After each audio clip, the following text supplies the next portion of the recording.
Gee, it's going to be exciting having Uncle Kenneth here for Christmas. Can we all go to the airport with Kathy to meet him? Of course. Hey, where is Kathy? In her room, wrapping more presents for her father. Christmas Eve will be here tomorrow. Monday the banks will let me borrow. Will you please help me out of this? Certainly, brother dear. Thank you, sister dear. Brother dear and sister dear. Those are the first civilized words they've exchanged since last Christmas. Would you see if there's another string of lights in the basement, Ross? Certainly, Mother dear. Wouldn't it be great if we had Christmas every day? I'd be bankrupt by February 1st. Here are some more presents to go into the tree, Aunt Natalie. All those? You must have spent next year's allowance on gifts for your father. I may have to float alone. I simply can't believe Father will be here tomorrow. It's been almost a year since I've seen him. In just 7 hours and 10 minutes, he'll be boarding a plane in Brussels. Oh, I'll get that. You keep trimming. Well, good evening, J.R. I've been trying to get you on the phone for the last hour. Well, I guess Patty must have been using it. Is anything wrong? There's a revolution going on in Kurdistan. Yeah, I know. What you don't know is that last night one of our foreign correspondents evaded their border guards and entered the country illegally. He's been arrested and is being held in a government prison. One of our foreign correspondents? Your brother Kenneth. Kenneth? Kenneth Lane of Chronicle accused of espionage and inciting a revolution. Well, that's impossible. Kenneth is in Brussels covering that trade conference. That's what he's supposed to be doing. He flew over to Kurdistan without telling anybody. The rebel general's an old buddy of his and smuggled him into the country. Well, that's good. Is it? We're in trouble with their foreign office, our State Department, and the head of a foreign government. They've had me on the carpet all morning. I'm sorry about that, J.R., but we've got to do something about Kenneth. Yes, I intend to. If your brother Kenneth ever gets out of jail, he's fired. You're firing my brother? No, you are. Merry Christmas.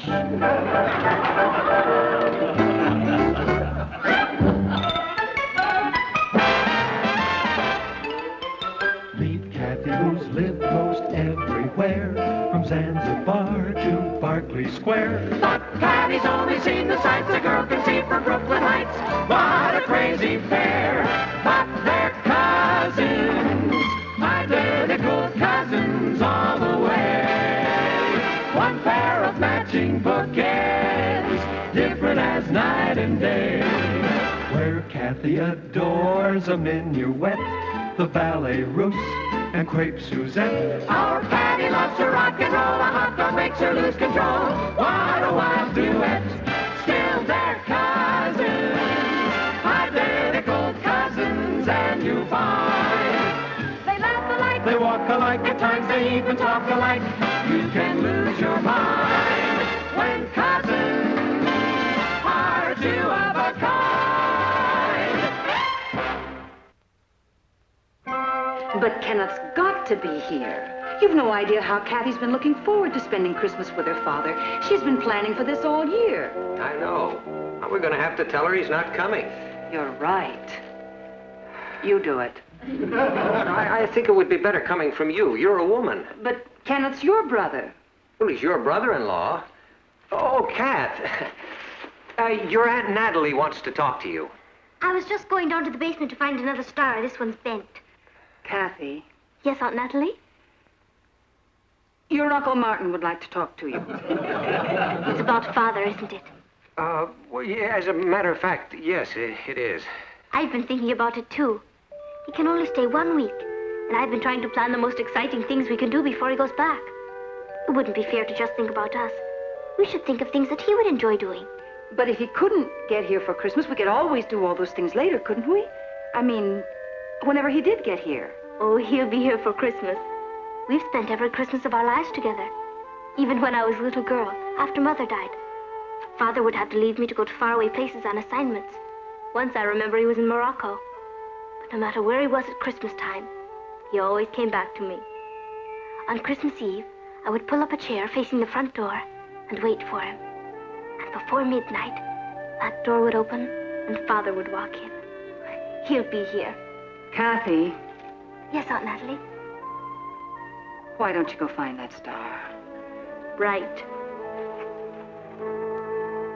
You handled that beautifully. I handled it beautifully. Why didn't you tell her? I couldn't. Well, neither could I. You stand some more good news? Go on. When Kenneth gets back, he's going to be fired. Fired? It's JR's orders.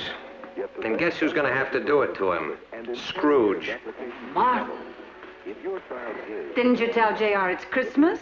Sure. He does all his firing on Christmas. This is the worst Christmas of my life. Move over. What are we gonna do?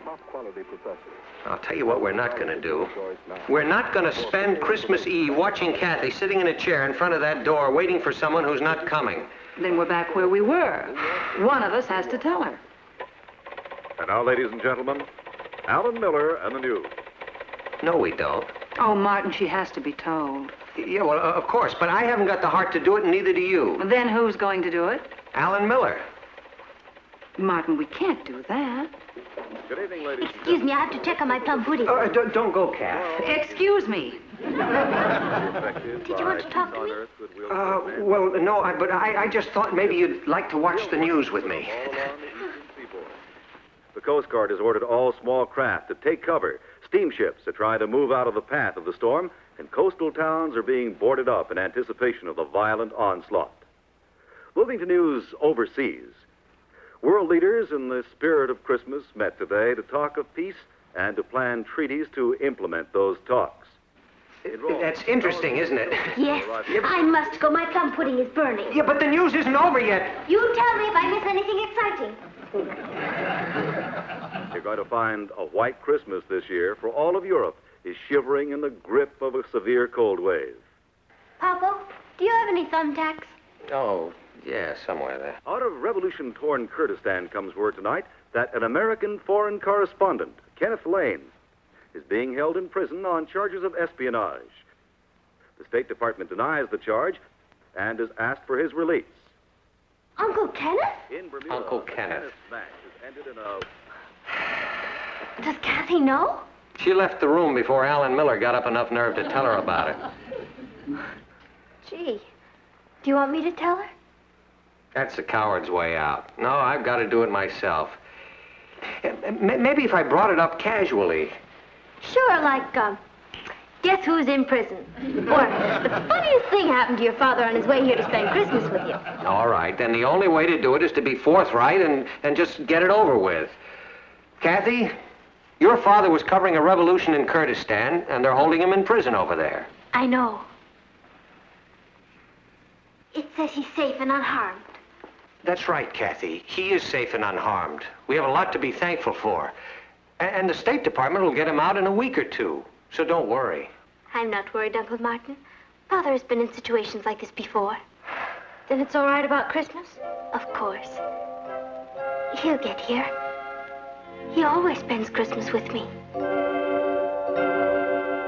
Well, there must be some way to get through. Try the embassy over there. Tell them it's a priority call.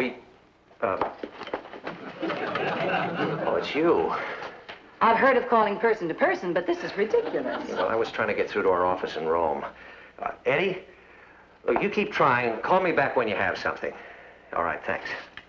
I can't get any calls through to Kurdistan. Maybe the country's closed for the weekend. Is it a big country?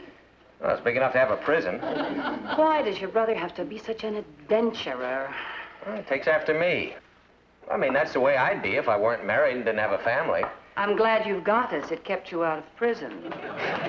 Boy, I've been hearing some crazy rumors. What sort of rumors? About Uncle Kenneth. Is he in some kind of trouble or something? Yeah, I'm afraid he is, Ross, but we're trying to get him out of it. Look, does Kathy seem very upset to you? I don't know. She's kind of quiet. I mean, Kathy's always quiet. She's deep. You know what I mean? We know what you mean. Well, this may turn out to be a very rough Christmas for Kathy, so your mother and I would appreciate it if you'd go out of your way to make things easier for her. Sure. I love Kathy. I wish she was my sister and Patty was my cousin. No. I know. It was just a wild dream. Okay, I'll do everything I can. Thanks, son. Why do bad things always have to happen to nice people? Why did it have to be Kathy's father?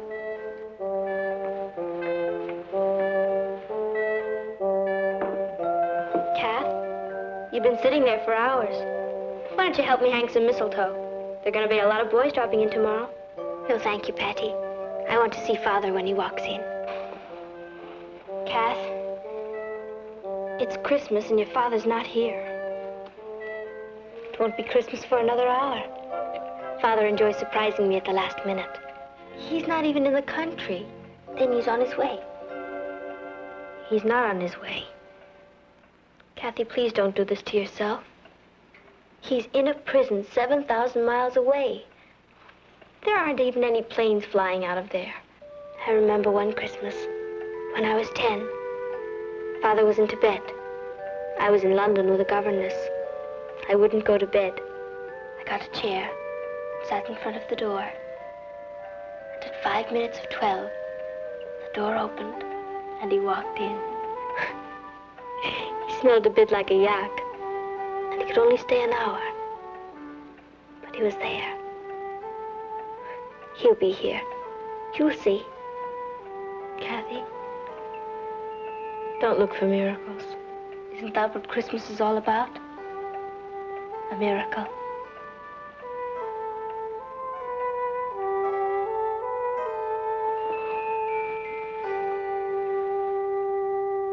No word at all? Mom, what's going to happen to her if he doesn't show up? I don't know. I see. What about the fighting? They have. Well, listen, I'll be at home. You call me here if you find out anything. Fine, thank you. It's our Rome office. There's no further news about Kenneth. Dado, Kathy said one Christmas her father came to see her for just an hour. So? What if Uncle Kenneth came tonight for just an hour? What do you mean? You and Uncle Kenneth are identical twins. Your Uncle Kenneth has a mustache. You could put on a mustache.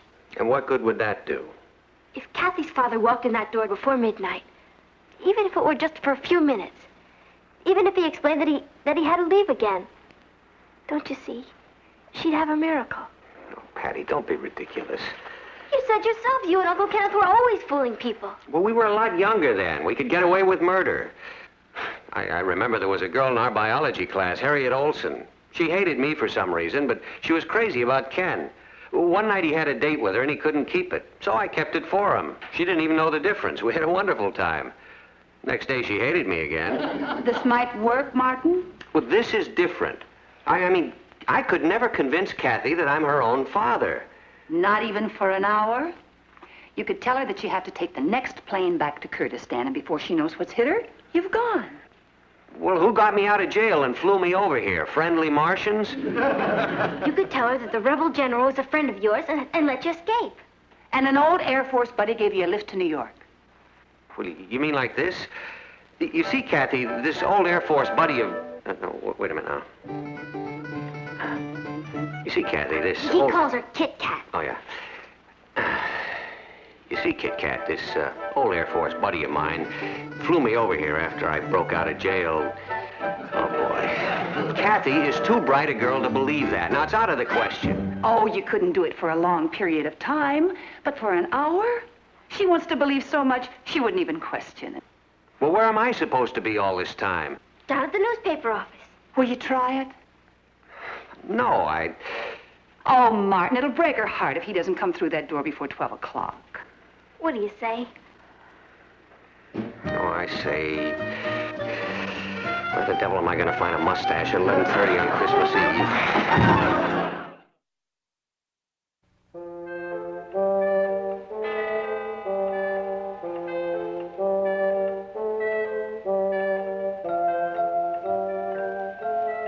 It's 12:15. Maybe Daddy couldn't find a mustache. That's him. He made it.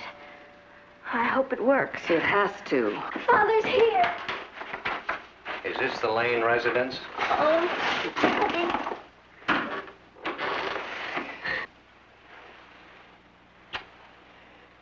Merry Christmas, Kit Kat. Hi, Uncle Kenneth. We knew you'd make it. Hey, Patty. You've grown into a real beauty. Hello, Kenneth. Welcome. Hi, Nat. You look marvelous. So do you.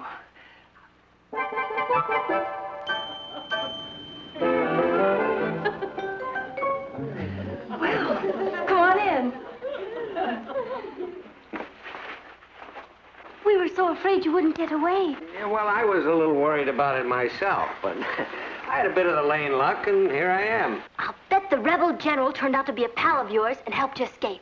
Yeah. And an old Air Force buddy gave you a lift to New York? No. No? I was an old Navy buddy, Admiral Thompson.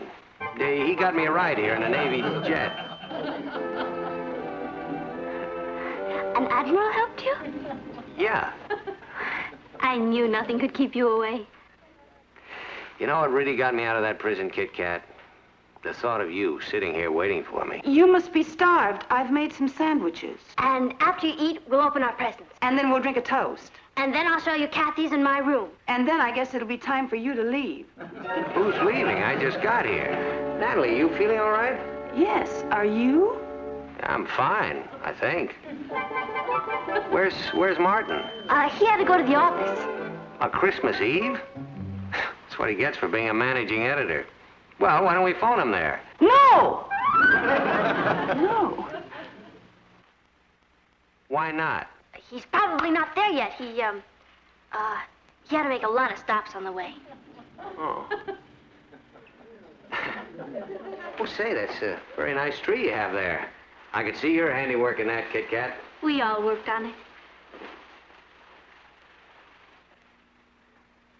Where's Ross? He wanted to wait up for you, but he finally fell asleep. Why don't we try to wake him? I wouldn't do that. He's... I think he's my nephew. I'd like to see him. Come on, Kat. Ross! Ross! Hey, Ross! Merry Christmas, old buddy. Come on down. Uncle Kenneth!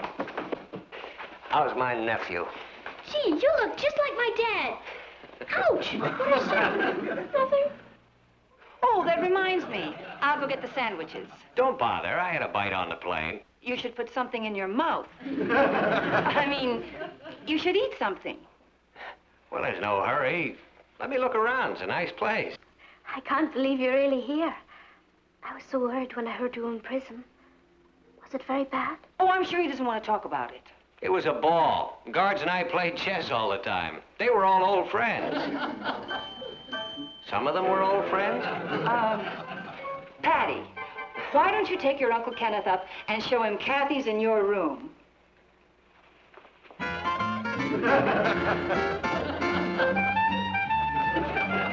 I'll be right back, Kit Kat. Doesn't Father look wonderful? Well, he may seem a little changed. I mean, an experience like he's just gone through could do that. He seems exactly the same. He does? Oh, I'm glad.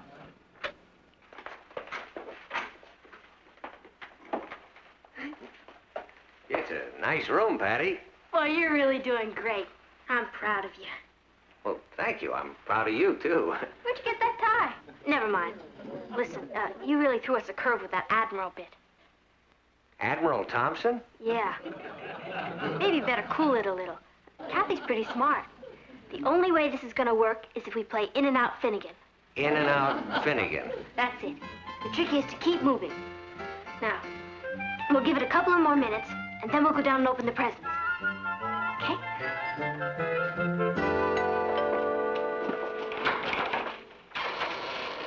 Merry Christmas, Kit Kat. I'm here. Are you surprised to see me, Kit Kat? I did. I'm going back to bed. Oh, say, it's great to see you, nephew. Gee, you look just like Uncle Kenneth. Natalie, you look great. Why, you haven't changed a bit. Neither of you. Did you have a nice trip? Well, I want to tell you, it was pretty exciting. How did you get here? Oh, well, luckily, the rebel general was an old chum of mine, it turned out. That was lucky. Yeah, and he smuggled me out of prison, shooting going on all around. Imagine that. Yeah, and then I ran into an old buddy of mine from the Air Force, and he had me flown over here. Not a Navy admiral? No. Air Force. Oh, that's close enough. How long can you stay, Uncle Kenneth? Oh, well, I'm sorry, Ross. I have some bad news for you there. You have to fly right back. Yeah, as a matter of fact, they're holding a plane for me at the airport right now. But you just got here.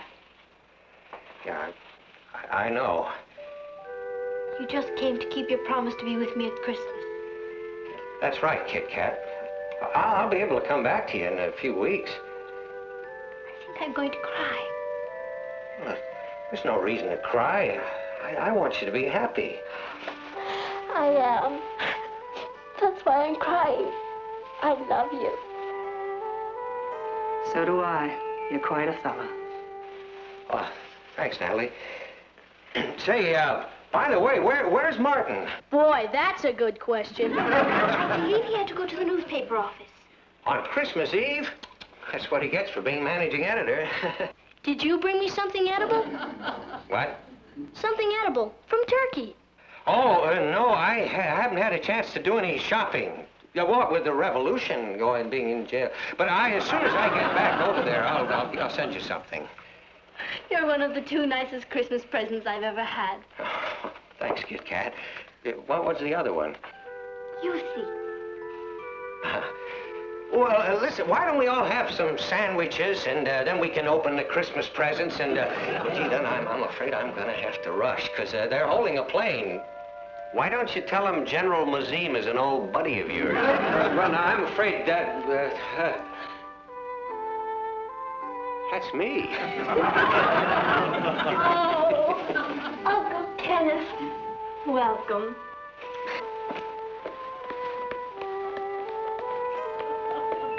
I don't feel well. All you need is a scorecard, Ross. Hello, Martin. You look terrible in that mustache. Hello, Ken. You made it. Twice from the looks of things. How in the world did you get here? Well, let's not go into that again. What did you think you were doing? Well, nothing. He was playing Santa Claus. Kathy, I think we are the two greatest fathers in the whole wide world. So do I. Do you mean to tell me that you knew Kenneth was here all the time and you stood there and let me... You were magnificent. I think this is the happiest Christmas of my whole life. I hope it's not another one.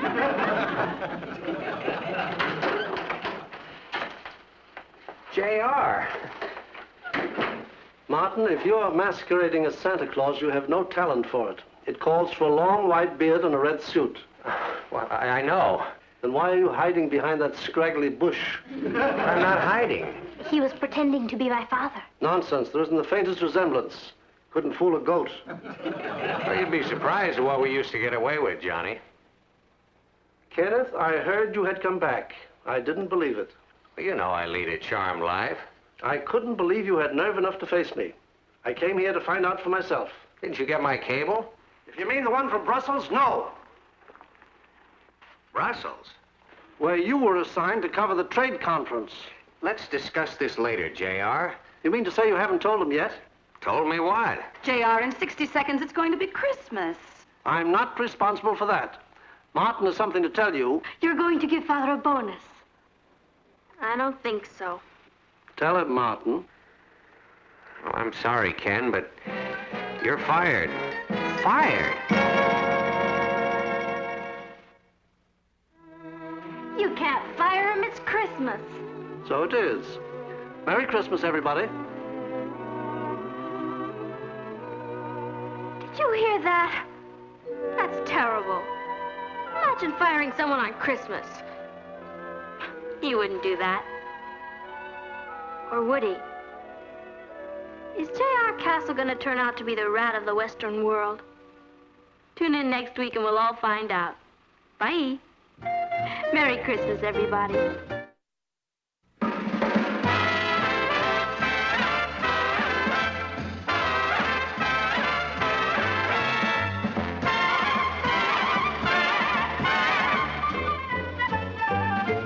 Here's Kathy, who's lived most everywhere, from Zanzibar to Berkeley Square. But Patty's only seen the sights a girl can see from Brooklyn Heights.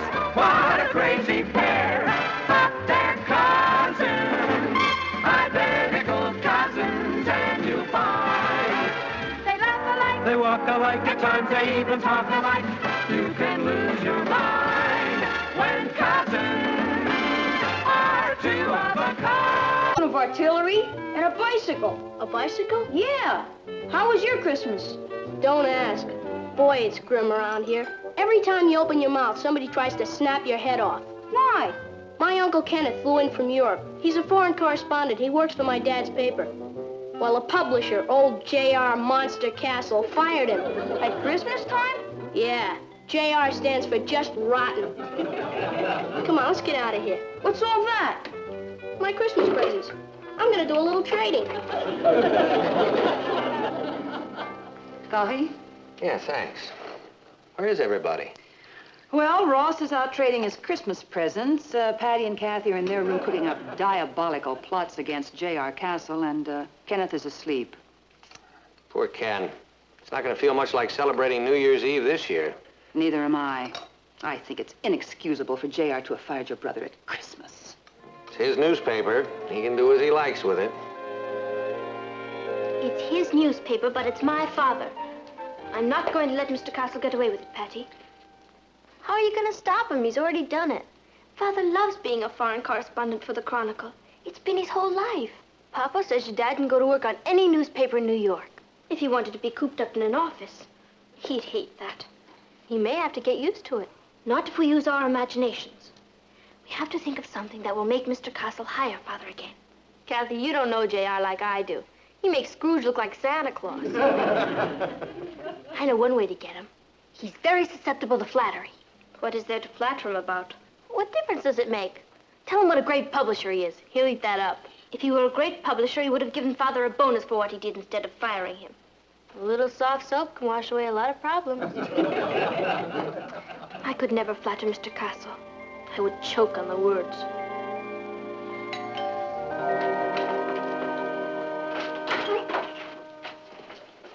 Morning, J.R. Good morning, Martin. I thought I'd pick you up so that we could ride over to the UN conference together. All right. JR is here, man your battle stations. Meet Kathy, who's lived most everywhere, from Zanzibar.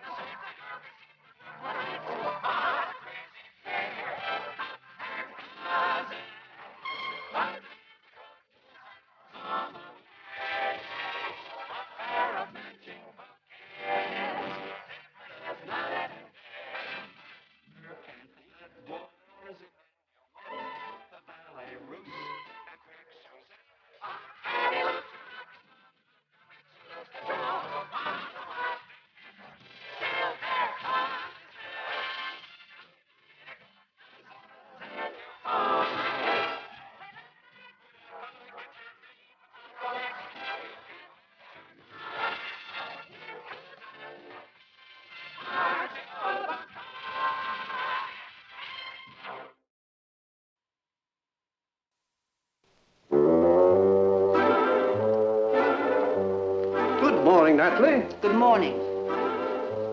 Coffee? Yes, thank you. Cream? No. Sugar? No. Very good coffee, Natalie. If I'd known you were coming, I'd have prepared it differently. Sarcasm does not become you, Natalie. I'm sorry. It's just that when I see a fine newspaper man like Kenneth fired because he used some imagination and went out and got a great story, Kenneth left his assignment without permission. Illegally entered a country in the middle of a revolution, got the paper in trouble with the State Department. And... J.R., why don't you take him back? Tell her, Martin. It's a fixed policy of the Chronicle. When a man has been fired, he's never rehired. That's ridiculous. Natalie, you keep making coffee and I'll keep running my newspaper. Excuse me. She seems disturbed. She can't stand anyone making a fuss over her coffee. Look at my notes.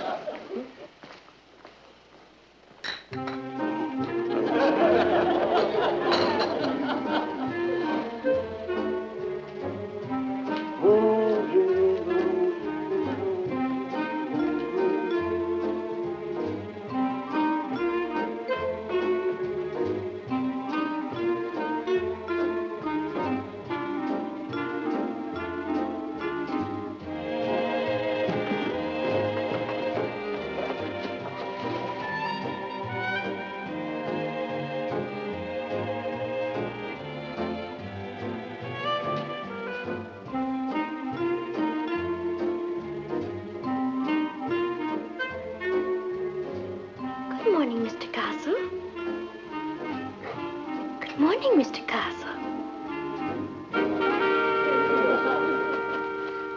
Good morning, Mr. Castle. Good morning, Kathy. May I speak with you a moment? Are you also planning to tell me how to run my newspaper? Oh, I don't think anyone could tell you how to do that, Mr. Castle. You're the greatest publisher in the world.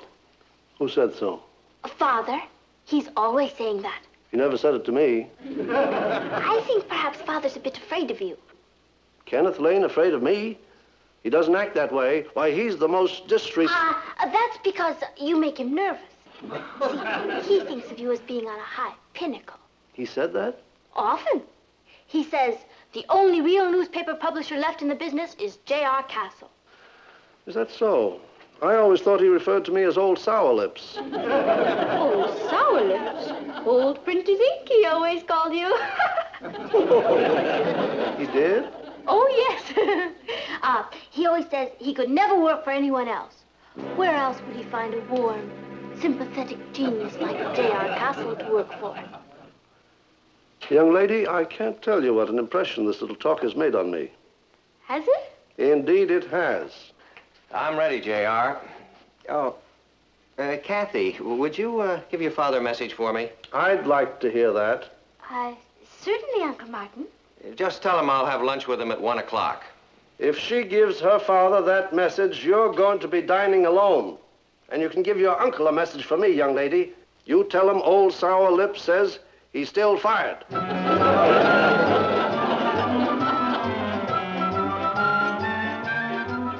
Boy, what a wuzza. What's a wuzza? J.R. Castle. You should have seen the deep freeze he just gave me. You should see the deep freeze he just gave me. And besides, there's nothing we can do about it. About what? About that wuzza. Yes, there is. When someone attacks my cousin Kathy, they're attacking me. Old Sour Lips isn't dealing with kids, you know. And your father's going to do everything he can to see that Uncle Kenneth gets his job back. I have a feeling that isn't enough, Mamo. It's going to take something diabolical. Such as what? I could get all my friends to cancel their subscriptions. That's 3 subscriptions. Don't wreck the newspaper. Your father's still the editor. Why don't you stop worrying about it, Patty? No. There must be a way to get to him. We have to find J.R.'s Achilles heel, that's all. And then? Hey, look at this. Rebel troops seize Kurdistan. General Mazim overthrows dictator. I always knew old Muzzy could do it. He's a good man. I spent a lot of time with him at his headquarters when he was hiding out in the mountains. I really got to know him. Perhaps if you told that to Mr. Castle. What, old Sour Lips?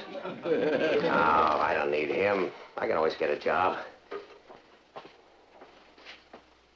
A desk job? Oh, what's the matter with that? You always said that a good newspaper man went out where the news was made, and that the hacks stayed in the offices and put captions on history. Did I say that? I was lying. Now, that's all behind me now, Kit Kat. It'll be interesting working at a desk. Will it? Of course. It means that you and I can be together.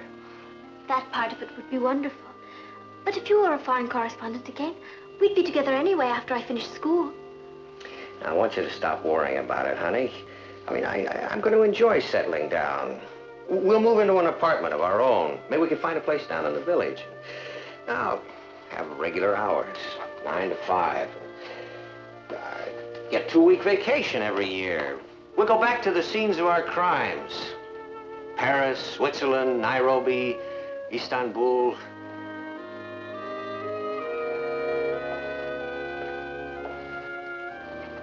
In 2 weeks? It'll work out fine. You'll see. I'll come back for your tray.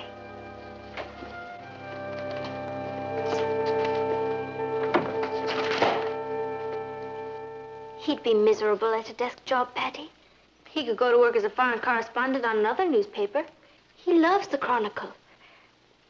I think it hurt him very deeply when Mr. Castle fired him. He's very proud. Working for another newspaper isn't going to ease that hurt. Perhaps if I talked to Mr. Castle. You already did. What? I already did. Forget it. Old Castle's got a moat around him. You couldn't shake him loose with a... Yes, you could. Kathy, I know what to do. We fix one little detail, and J.R. has to hire your father back. What's the one little detail? Your father has to write a bestseller. What? It's J.R.'s Achilles heel. He's always bragging about my men who have stormed the citadel of the literary world and written best-selling books. The influence of working under a good newspaper publisher can't be emphasized enough. But Father's never written a book. So what? He's the best foreign correspondent in the business, right? Right. He's had all kinds of fantastic adventures, right? Right. Last night he kept us fascinated for hours just telling us of a few of his experiences. All he has to do is put it down on paper. He'll be so famous, J.R. will come crawling to him to get him back. He could write about the time he had breakfast in the kitchen with the Prime Minister. Or about the crap game with the Shah where 20 wives changed hands.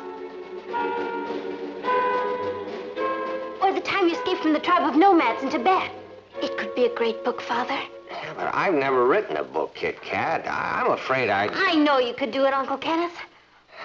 Listen, there's a big difference between being a reporter and sitting down and writing your memoirs. Will you try? Well, I suppose I could try. We've done it again. You can work upstairs. We'll move in a desk for you and some writing tablets and pencils and a typewriter. And we'll be very quiet. I can't believe it. We have a best-selling author in the family.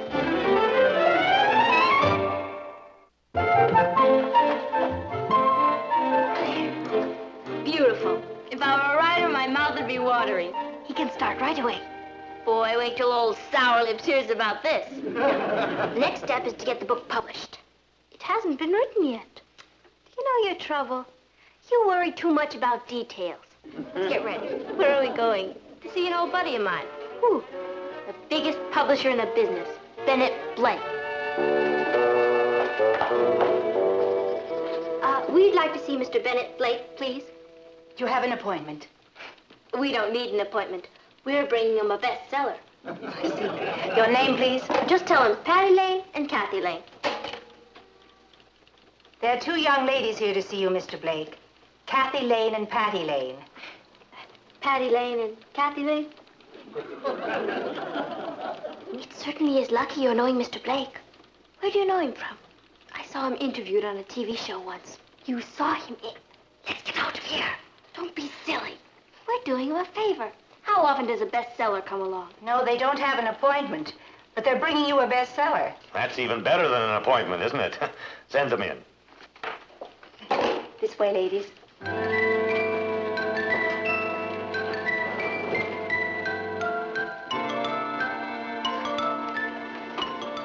Good morning, ladies. You're Bennett Blake. Whom are you expecting? My secretary tells me that you've brought a bestseller.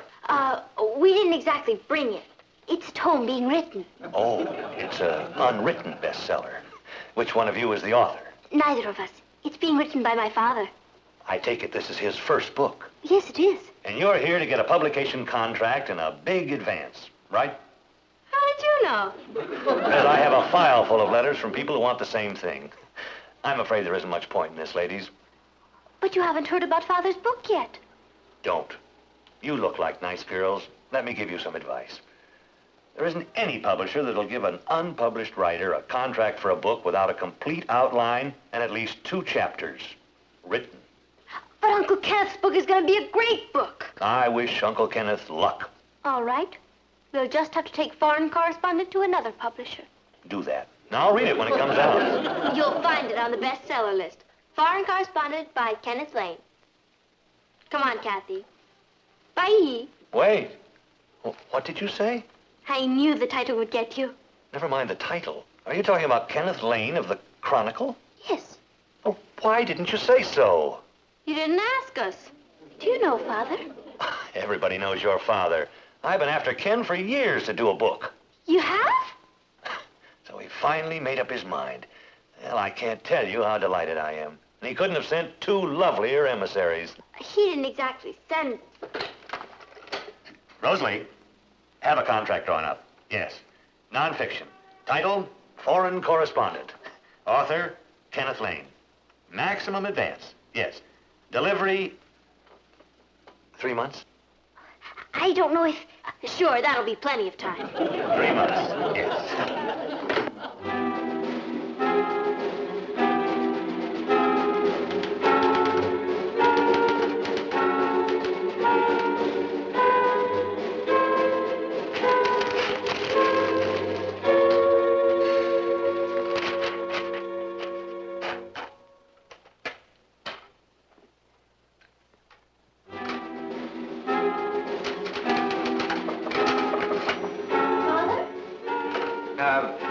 Just a minute.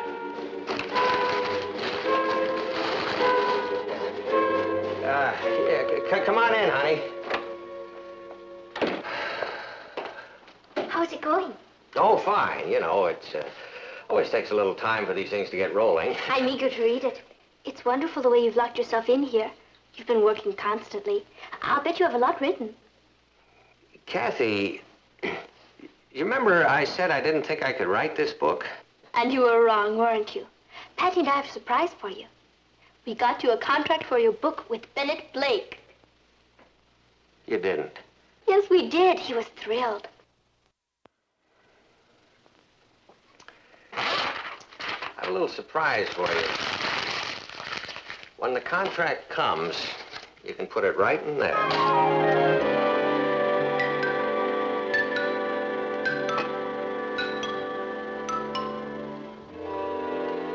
Father really tried to write that book, Patty, but it's against all his newspaper training.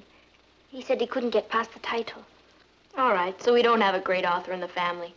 What's our next false move? I think it's too late. He made an appointment to see about a job on another newspaper. He can't do that. He belongs on the Chronicle. I tried to stop him, but I couldn't. He's doing it for me. Boy, that's when parents are the worst, when they're doing it for you. You know something, cousin? It took a miracle to get your father over here for Christmas. It's going to take another miracle to get him back.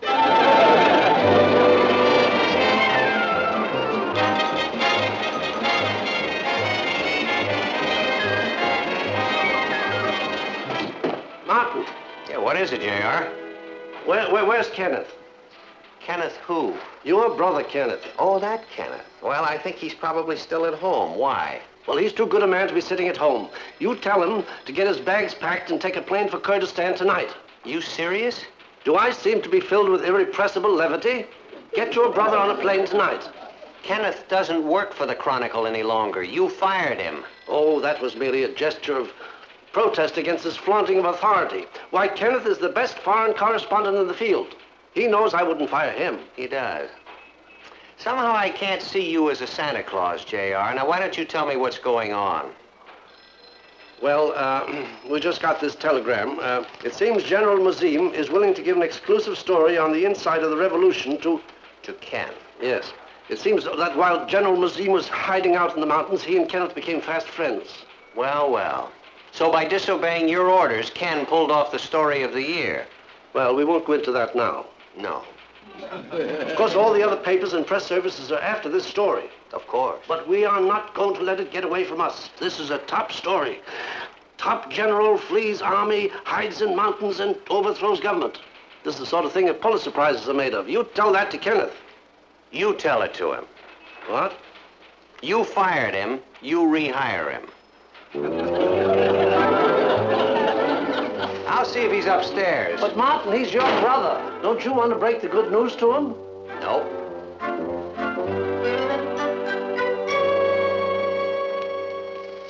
Hello, Mr. Castle. Hello, Patty. No, I'm Kathy. I'm too wise a fox to be caught twice in the same trap. I've come to see your uncle. Isn't he at the newspaper office? What would he be doing at the newspaper office? He works there. You're talking about your father. I'm talking about your Hi uncle. there, Mr. Castle. Is Popo here? I detest this sort of chicanery. Chicanery? She's Patty. Yes, I know. I told you. You deliberately pretended to be you so that I would think it was her, and it didn't work. Hello, J.R. Martin said you wanted to see me. Kenneth, old boy, good to see you. You've been quite a stranger. I mean to say your paid vacation has done you the world of good. He looks fit, doesn't he, Martin? Oh, yes, fit. What paid vacation? Tell him, Martin. JR is trying to ask you to come back to the Chronicle, Ken. Oh, Father. I knew he could do it.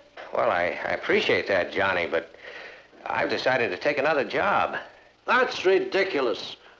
What sort of job? It's a job on a city desk. That way I can be with Kathy. Kathy and I have been working our heads off to get you back to Europe. What? It's true. That's why we wanted you to write that book. You belong over there, Father, doing what you do best. General Mazim's waiting to give you an exclusive on the revolution. And there'll be a small bonus. A big bonus. Big bonus? I don't know what to say, Kit Kat. I hate the idea of leaving you again. It will only be for a little while. I'll come over and see you this summer. Next year I'll be graduated and we can be together again. Well, it's just that, see, I had planned... Just say yes, Ken.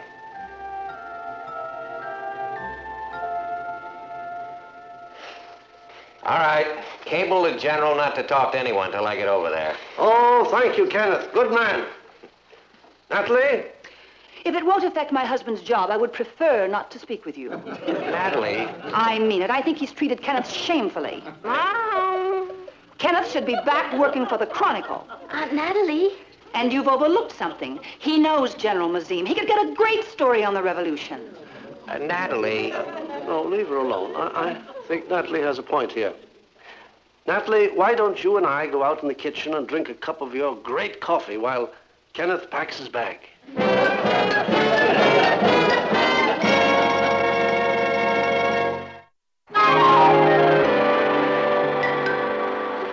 I put in some vitamins for you. You'll be sure to get plenty of rest.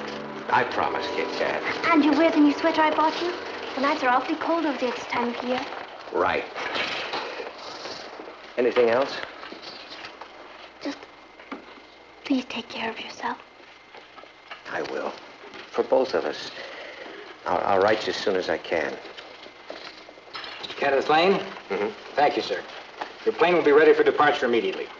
Oh. Flight 607, now boarding at gate 17. That's you, Ken. Don't worry, Uncle Kenneth. We'll take good care of her for you. Oh, I know you will. If you get a chance, I wish you'd take another crack at that book, Uncle Kenneth. Oh, that's not for me, honey. Well, Happy New Year, Martin. Will passengers on flight 607 please board now? Happy New Year, honey. Fly the plane well, Daddy. Happy New Year. I love you. I love you.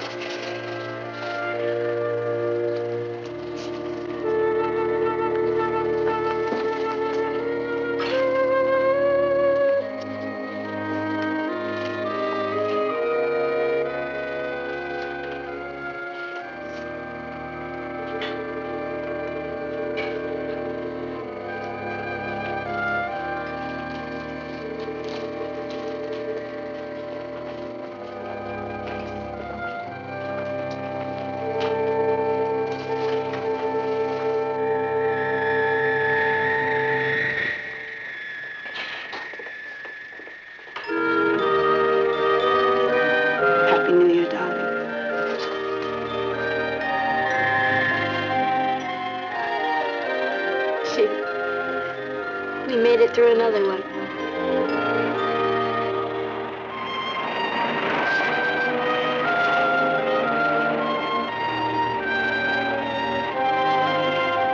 Ready, Kathy?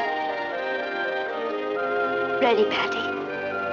Let's get the new year on the road.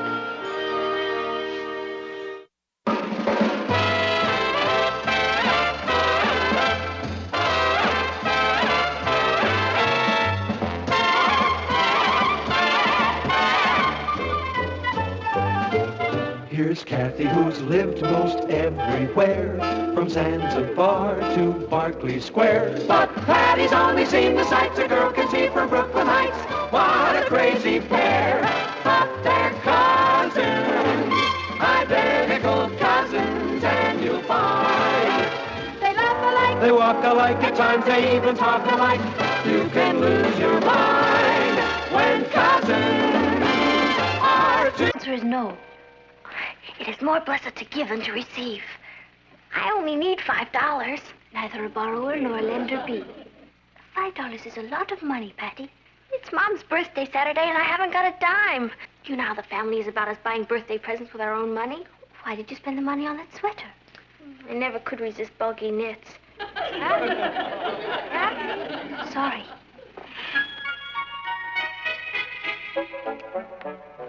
Good morning, Aunt Natalie. Uncle Martin.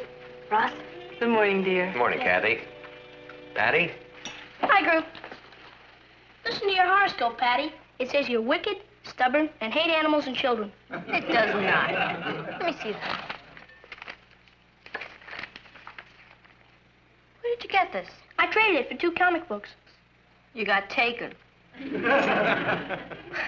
Listen to what it says about you, Papa. You're a Virgo. I am? You're incompatible with Sagittarius, Gemini, and Pisces. Mom, you were born... I'm a Pisces. Now she tells us. And all these years we thought we were happily married. According to the stars, we were miserable and didn't even know it. Well, I better get going. I have an editorial meeting this morning. Today's the 16th. It says here Virgos mustn't drive today, not before 5 o'clock. Yeah, I'm sorry. I'm afraid the meeting won't wait that long. And even us Virgos have to make a living. Bye-bye. Bye, dear. Bye, Dad. Listen to this. Because of the conjunction of Uranus and Venus in the early hours of the day, care should be taken to avoid automobile accidents. That's a lot of silly superstition.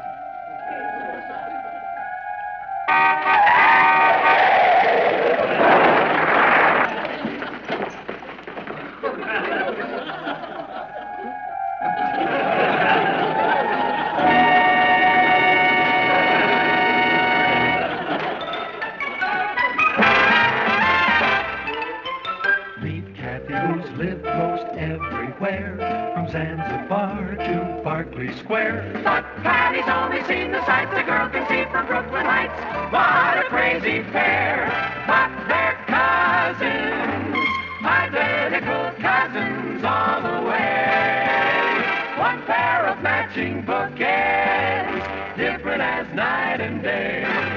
Where Kathy adores a minuet, the ballet russe, and crepe Suzette. Our Patty loves to rock and roll, a hot dog makes her lose control. What a wild duet, still they're cousins, identical cousins, and you find they laugh alike, they walk alike, at times they even talk alike. You can lose your mind when cousins are 2 of a kind.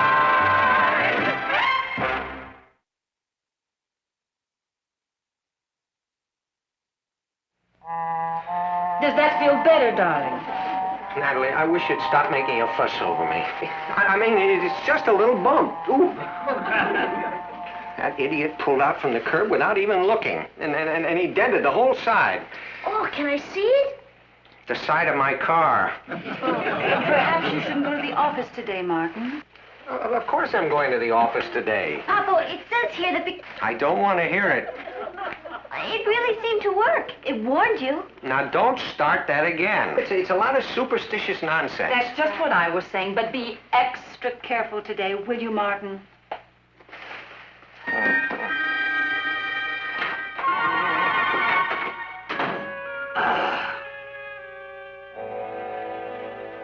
Wouldn't it be wild if this really worked?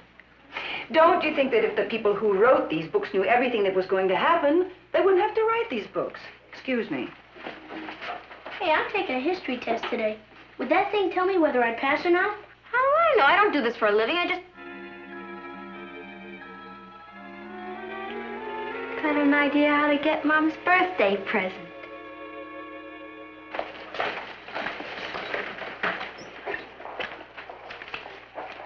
You're not really serious about this, are you, Patty? Of course I am. Everybody's interested in astrology. There's a fortune in fortune-telling. But you're not a fortune teller. I am with the help of this book. And who's going to pay you for a reading? I'll show you, cousin. Here's my first customer. Susan? When do we go to her birthday party? In November. Right, November 3rd. She's a Scorpio. Boy, is she in trouble. Hi, Patty. Hi, Kathy. Are things better between you and Alan? Has he been talking to you? That rat. And they say girls can't keep a secret. He hasn't talked to me. I haven't seen him in a week. And then who told you? How you feeling? How'd you know I had a sore throat? Mercury is very strongly chart this month. You have to watch your health. By the way, why don't you wear your new dress tomorrow? You're gonna meet a dreamboat. I am? Well, how do you know? Sorry, I have to go now. Hey, wait a minute. If you want a reading, I'm available every day, 4 to 6, 25 cents. Bye. Hey, what's with her? I'm not sure, but I think she's planning to replace Nostradamus.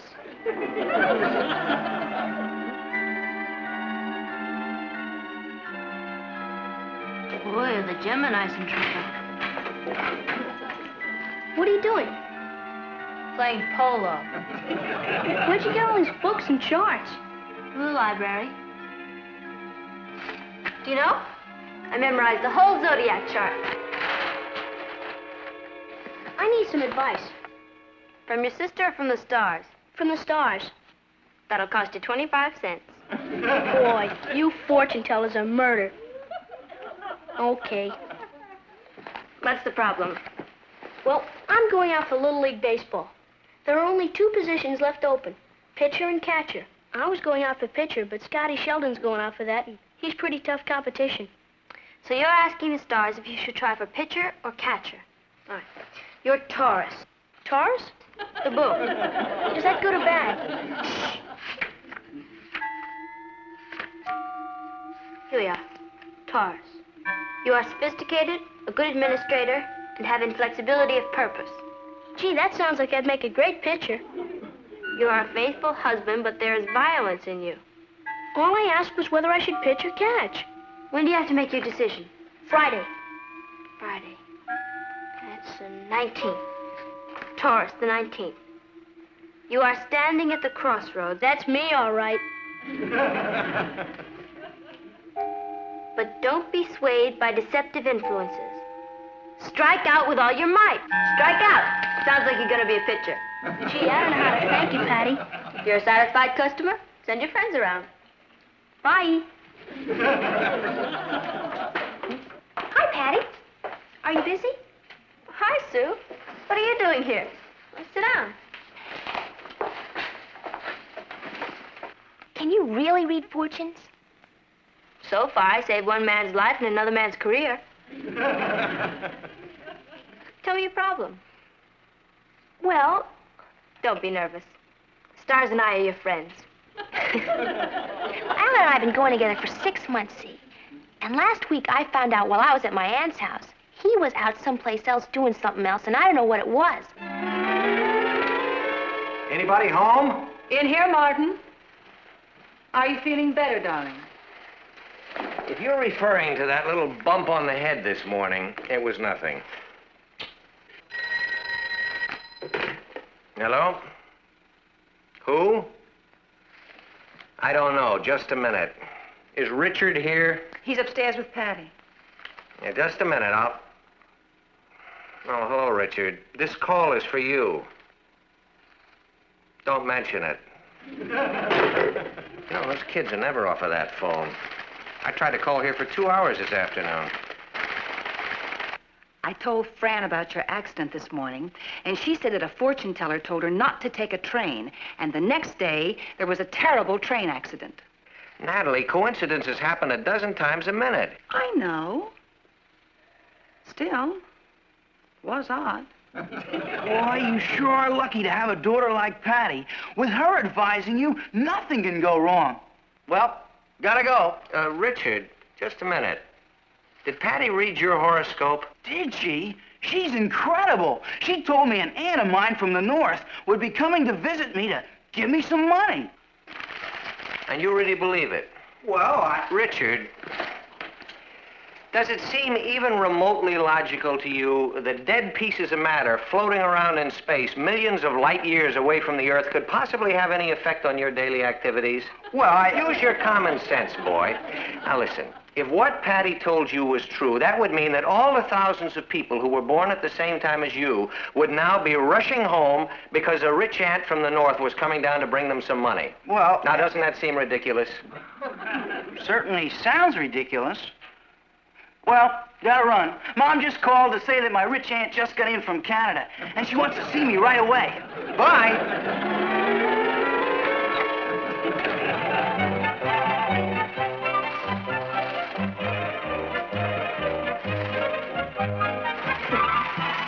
You know, Patty is just amazing.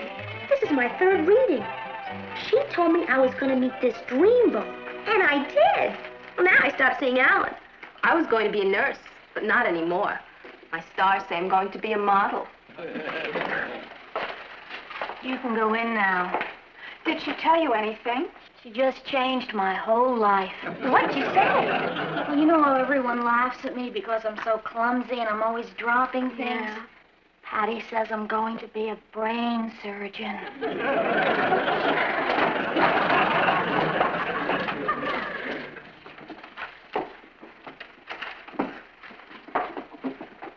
What's going on here? Oh, we're waiting for Patty. You mean you're all lined up here to see the soothsayer of Brooklyn Heights? She's in her salon. Her... Scorpios face a restless week under the influence of Neptune. The only place in the world where things are good for Scorpios is Australia. If you can't go there, the next best thing is to stay in your room. I will. I have a patient. Forgive me for interrupting. I'd like to speak to you if the stars don't mind. Would you excuse me, please, Phyllis? Sure. Phyllis? Thank you. Goodbye. Bye.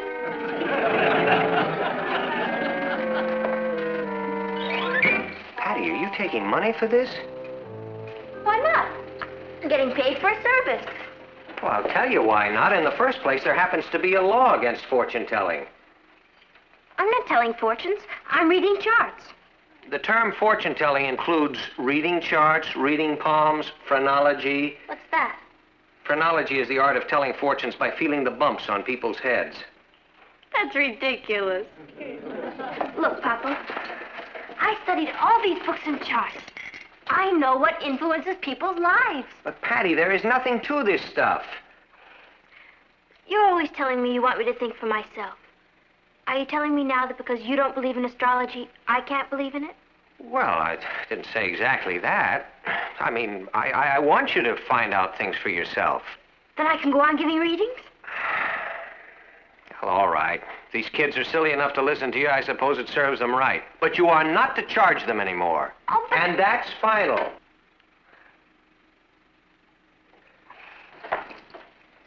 You've just converted me from a profitable, thriving business to a non-profit charitable organization. Couldn't have phrased that better myself. Say hello to the stars for me. Don't catch cold.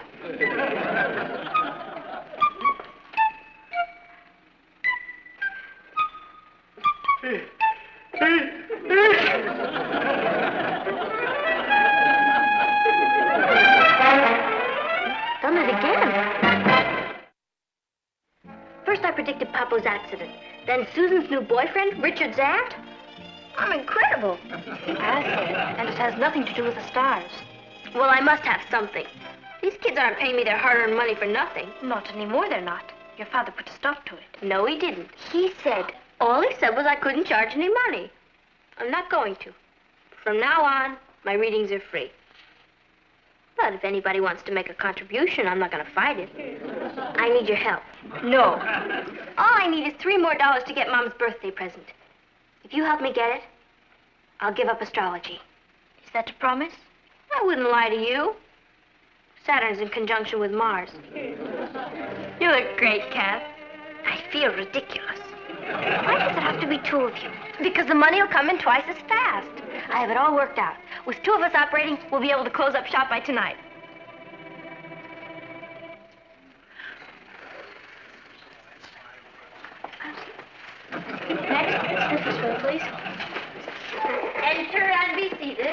Next, could you step this way, please?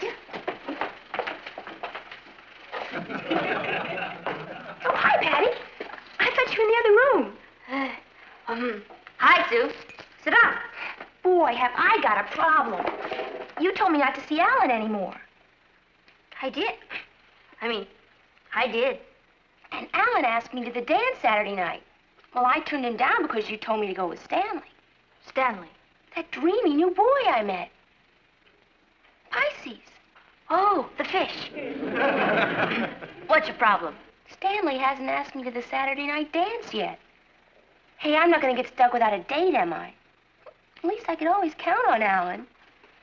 Alan is a very nice boy. Why don't you go to the dance with him Saturday? Oh, you told me the stars were against it. He's a Leo. Oh? Maybe I better check it again.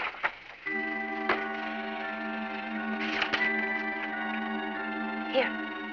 According to your chart, the letter A is very lucky for you this week. And Alan is a very nice boy. Oh, then it's all right if I accept the date with him? I would if I were in your shoes. In your stars. Oh, hey, thanks, Patty. I've been going with Alan for 6 months, and, well, I like him very much. I'm glad we're not ill-fated or anything. Well, now, I know you don't charge anything, but here's my voluntary contribution given of my own free will. Bye-bye. Come back anytime. And remember, you'll start to lose the sun-moon opposition next week, and then you can swing out. Oh, you're in here. Oh, hi, Suzo. Sit down. Listen, I forgot to ask you. What do I tell Stanley? What do you tell Stanley about what? Oh, I mean, do I just tell him I'm going to the dance with Alan? You can't go to the dance with Alan. He's a Leo. But you just told me to go to the dance with Alan. Oh, why would I tell you a thing like that? Because his name begins with A. What does that got to do with it? His name begins with A. That's right. Sometimes that can make a difference. You better let me check it again. Here we go with Leo. Leo. Here. Oh, it's all right. It's all right. A is good for Saturday. Oh, but S is better. You better go with Stanley. Is that definite? Absolutely. It's written in the stars. But Stanley hasn't asked me yet. Don't worry, he will. Pisces moves very slowly, but wow. Enjoy the dance Saturday. Thanks, Patty.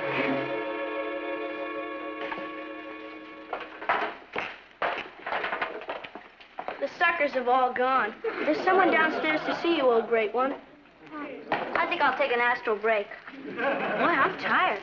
But it's sure a good feeling to know you've helped people solve their problems.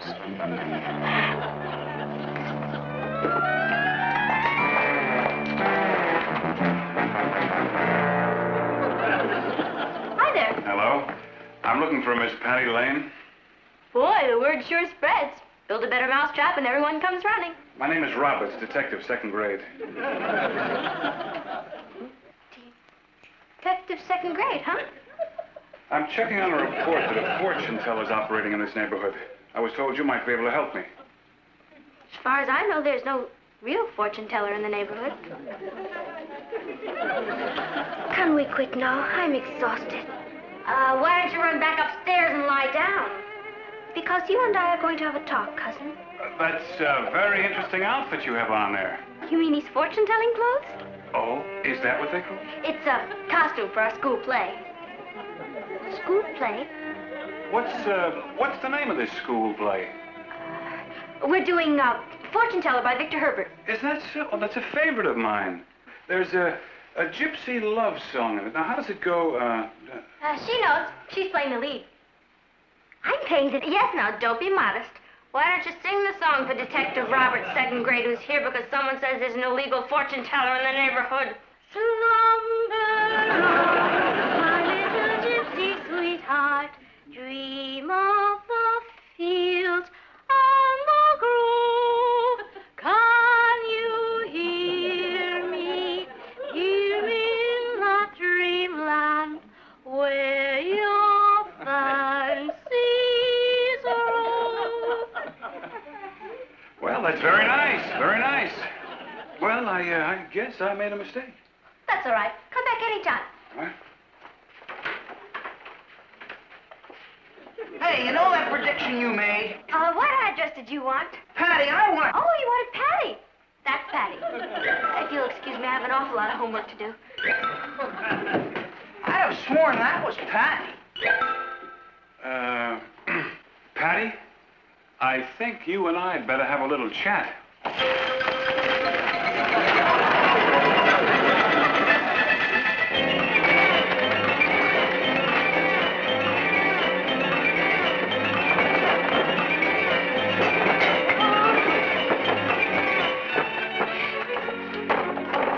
Do you mind if I take a look at your room? It's an awful mess. I know. You've been rehearsing all afternoon. All right.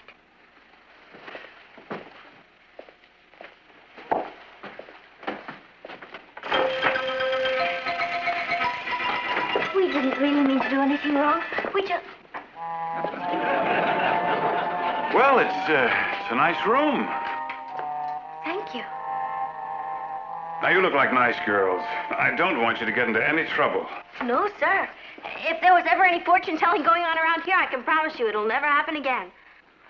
I believe you. Thanks. Isn't there a police fund for widows and orphans? Yes? We'd like to make a contribution. Hey! Did you want to say something? Hey! What a good idea. Well, thank you, but why don't you take it down to the station? I'll be glad to accept it. Fine. We'll bring it down this afternoon. Good, good. Oh,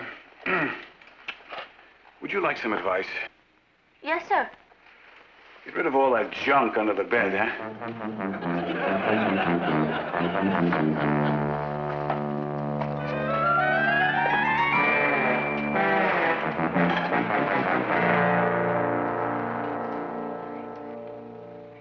I hope you didn't mind about the money. I thought it was the least we could do. I guess so. Boy, that was a close call. Never again.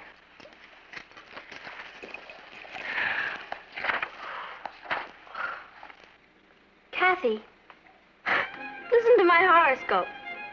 Today is a good day for you to start looking for a different career.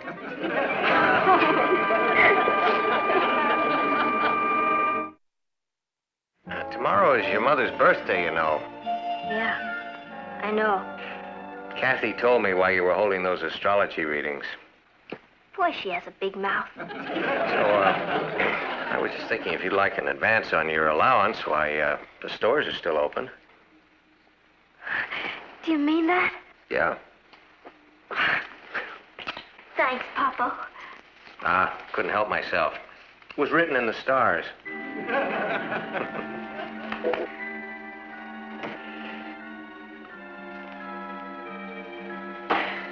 Hi, Ross.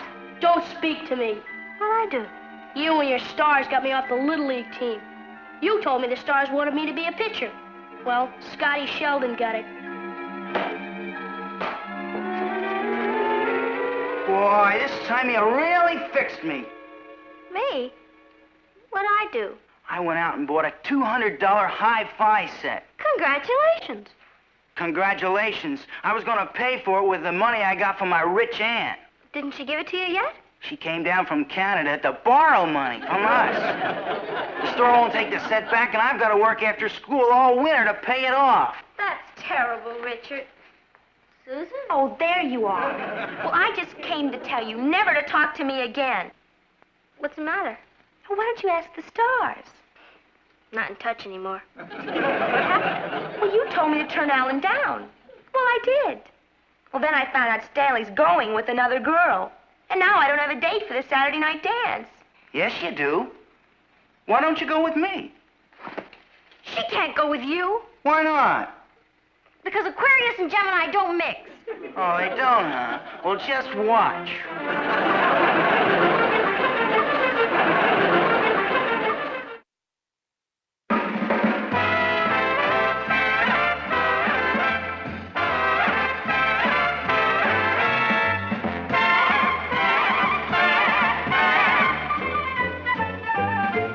Here's Kathy Kathy, who's lived most everywhere, from Zanzibar to Berkeley Square. But Patty's only seen the sights a girl can see from Brooklyn Heights.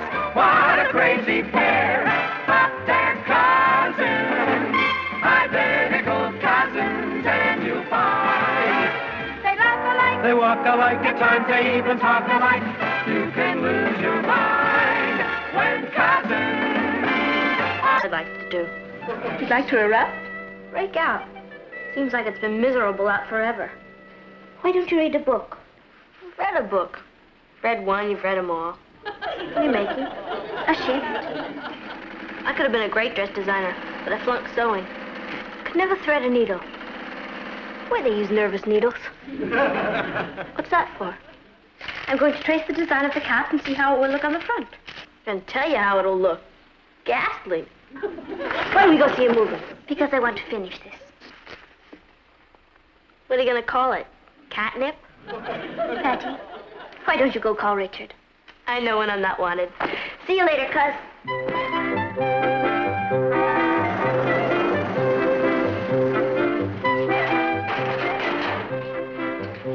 If you told me you needed money for a new dress, I'd have loaned you some. Don't you like this dress? It's catastrophic. Look, this is what the in-group is wearing. Doesn't it make you feel naked wearing something no one else has on? No. Hi, Patty. Hi, Mary. Hi, Kathy. Hello, Miss. Is that a new dress? Yes. It's beautiful. Where'd you buy it? I made it. Oh, you're putting me on. No, she really did. Cuckoo, isn't it? Could you make me one like it? I'm afraid I Sure she could, for $9.95. It's a deal. But Hi. Say, that's wild. Who sells them? My partner and I. $9.95. And what do you call it? Catnip. Well, Could you make me one in red and one in blue? One red, one blue. What's going on? Look what I just ordered, and it's only $9.95. How soon could I have one? I don't... Monday. I'd like it in green. Our Nile model, 7A. My folks are taking me to Switzerland next week. Could you mail it over there? I'll send a memo to our shipping department. You can go to the European market, too. Patty, I only have 10 fingers. I can't make dresses. Don't bother me with the details. Hey, do you have it in yellow? Any color your little heart desires. That's our model, 6D. Girls, now, let's get organized here. What size did you like? Size 5? Meet Kathy, who's lived most everywhere, from Zanzibar to Berkeley Square. But Patty's only seen the sights a girl can see from Brooklyn Heights. What a crazy pair, but they're cousins, identical cousins all the way. One pair of matching bookends, different as night and day. Where Kathy adores a minuet, the ballet russe, and crepe Suzette. Our Patty loves to rock and roll, a hot dog makes her lose control. What a wild duet, still they're cousins, identical cousins, and you find they laugh alike, They walk alike, at times they even talk alike. You can lose your mind when cousins are two of a kind.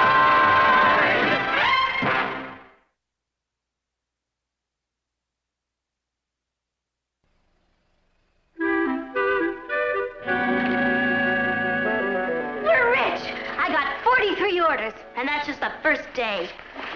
Partner. It's also the last day. Partner. No wonder you're nervous. A sensitive artist like you on the brink of greatness. Stick to me, and you'll become a dynasty. Stick to you, and I'll become a one-woman sweatshop. Do you know what you're doing? It took me 3 days to make this dress. That means it would take me 129 days to fill those orders that you promised for Monday. Will you calm down and let me explain? Explain what? You don't have any material, you don't have any sewing machines, and you don't have me. You're a creative genius. I'm a business genius. Together, we're gonna build an empire. Based on one little dress? Do you have any idea how many people built careers on just one little thing? Fulton invented one little steamboat. Whitney invented one little cotton gin. The Wright brothers... Patty, you don't know anything about the dress business. I can learn. Papa always says, when you need to know something, go to an expert. There are lots of good designers in this country. Hey, there's a beautiful dress. It's lovely. Gregory Madison. Who's he? One of the most famous designers in the world. That's our man. What are you talking about? You'll see. Operator, I'd like to send a telegram.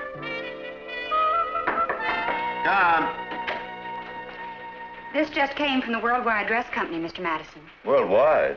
Never heard of them. Must be a new firm. Well, their president and vice president will be in town this afternoon at 4 o'clock.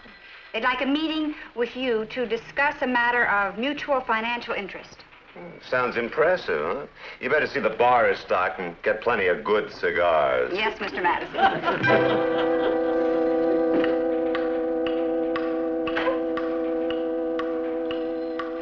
Oh, are they here? Yes, sir, but... Well, don't keep them waiting. Show them in. Yes, sir. Talk to you later.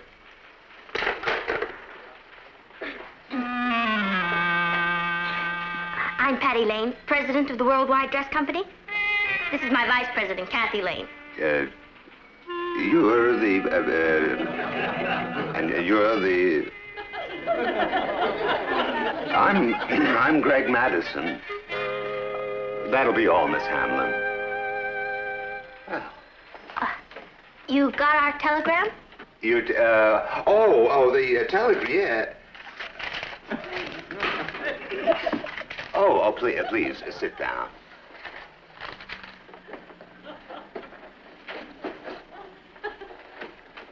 Oh, well, would you care for a drink? Glass of milk? No, thank you. Well, what can I do for you?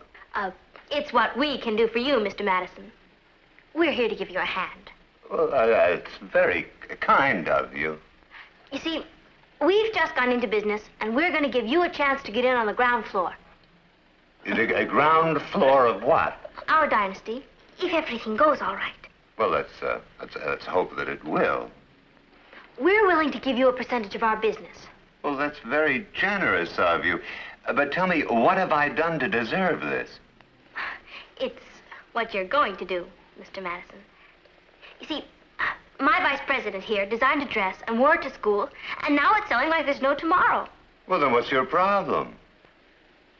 Well, we don't have any material to make the dresses to fill our orders, and we don't know where to get it.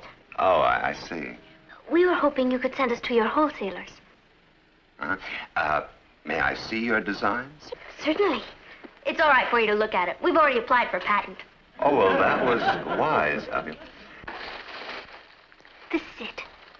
Well, now, that really is charming. Really charming. You're a very talented young lady. Aren't we? Do you really like it? Yes, yes. It does need something. Do you mind? Not at all. Now, then, let me see what I can do. Let me show you the famous Madison touch. Little Madison magic here. Whisk broom. Shears. It's amazing what you can do with little things that really have no... There. Take whisk and a little tape and attach thusly. That ought to do it. Well, this will give you a rough idea of what I mean. That's much better. I love it. We should give you a royalty on... It's very nice, Mr. Madison. Exactly what we had in mind. Now then, let's see what we will need. Then you're really going to help us? I'd love to. But look, don't worry about the percentage. Let me do it for the excitement of helping to found a new dynasty. That's even better. One thing, were you planning on using this material? Yes, I was. Well, may I suggest something a little bit heavier? Let's say a denim. Why didn't I think of that? You would have. Well, for that, I'll send you to the RC Manufacturing Company. And let's see. Well, we'll need a few of these rhinestones. For that, the Glitter Novelty Company.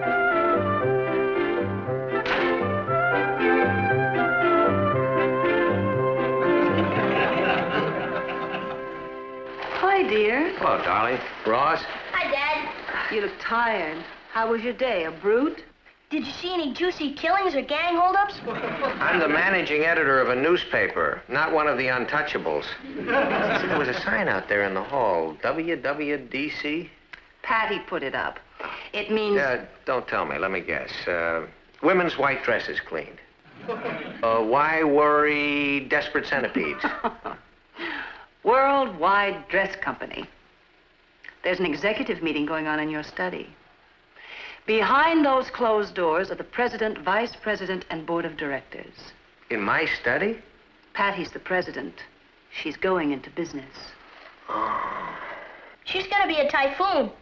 No, dear. A typhoon is a big wind. That's close enough. I think it'll be very good for her, darling. It'll give her a sense of responsibility. Now, you and Craig make the deals and handle the business end of it. We'll sell the dresses for $10. Labor and material come to $6. That means we make $4 on every dress.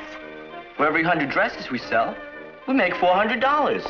And for every 1,000 dresses we sell, we'll make $4,000. And every 10,000 dresses we sell, we'll make $40,000. We're rich! Now, all the department stores have teenage shops. They'll be glad to do business with us. Patty, it takes money to go into business. No, it doesn't.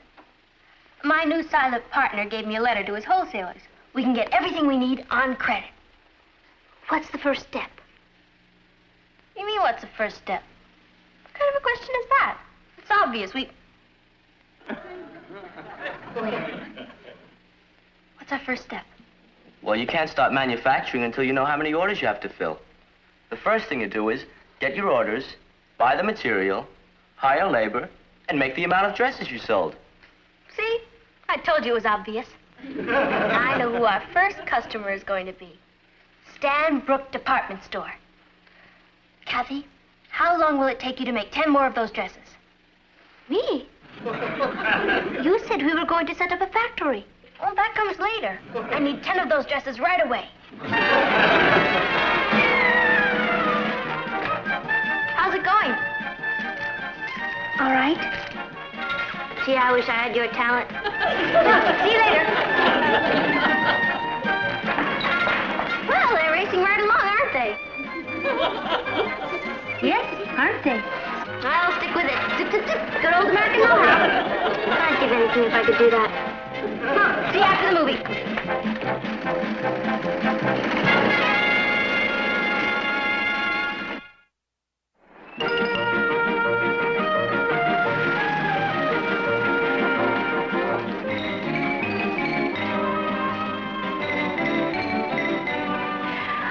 Your catnip dress. It's very original.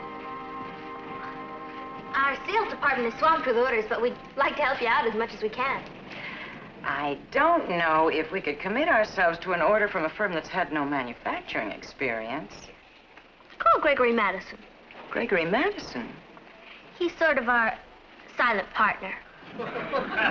We already have 70 orders from our school alone.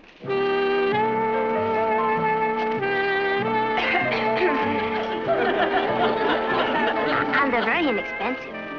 We can supply them to you for only $9.95. All right. Call off your clack. I'm convinced. If you can guarantee delivery, I'll give you an order for one. One? Frankly, Miss Mason, with a product as outstanding as ours, we had hoped for a little larger order. We don't like to plunge on any item till we've had a chance to test it. How soon could we expect delivery? Would 6 o'clock be all right? Well, we're not in that much of a hurry. Let's make the delivery date Friday, and I'll increase the order to 2 on a consignment basis. But that would be fine, Miss Mason. Thank you. All right. That's Friday, the 17th, on consignment. 2 gross. There you are. Thanks a lot. Did she say 2 gross? That's what she said. Do you know how many dresses that is? How many dresses is it? 288 dresses. And you promised them by Friday. That's only 3 days away. We've got to cancel that order. Oh, we can't do that. We'll be out of business before we begin. What are we going to do? Use good old American know-how. RC Manufacturing Company? This is Patty Lane, president of the Worldwide Dress Company. Yes. I want to order 700 yards of blue Novelty Company. I'd like to order 1,000 rhinestone buttons. I want to rent 10 sewing machines. You'll have to deliver them this afternoon. I needed about 6 colors. Right. There you are. Right, Craig. Where are you from? I live here. Oh, it's you, Mr. Lane. I wasn't expecting you. I like to drop in from time to time. Right. Hello, Mr. Lane. Craig? How's it going upstairs, Craig? There you are. Pretty busy afternoon. I can see that. Your trucks have got the whole block tied up. That's big business.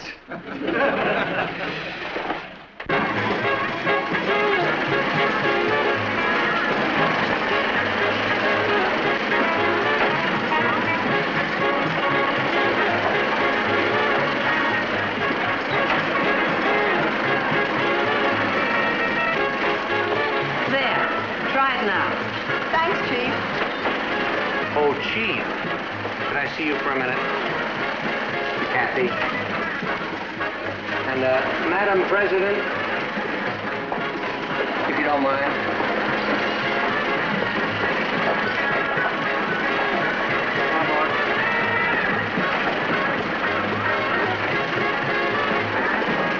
But, Martin, I haven't had this much fun in years.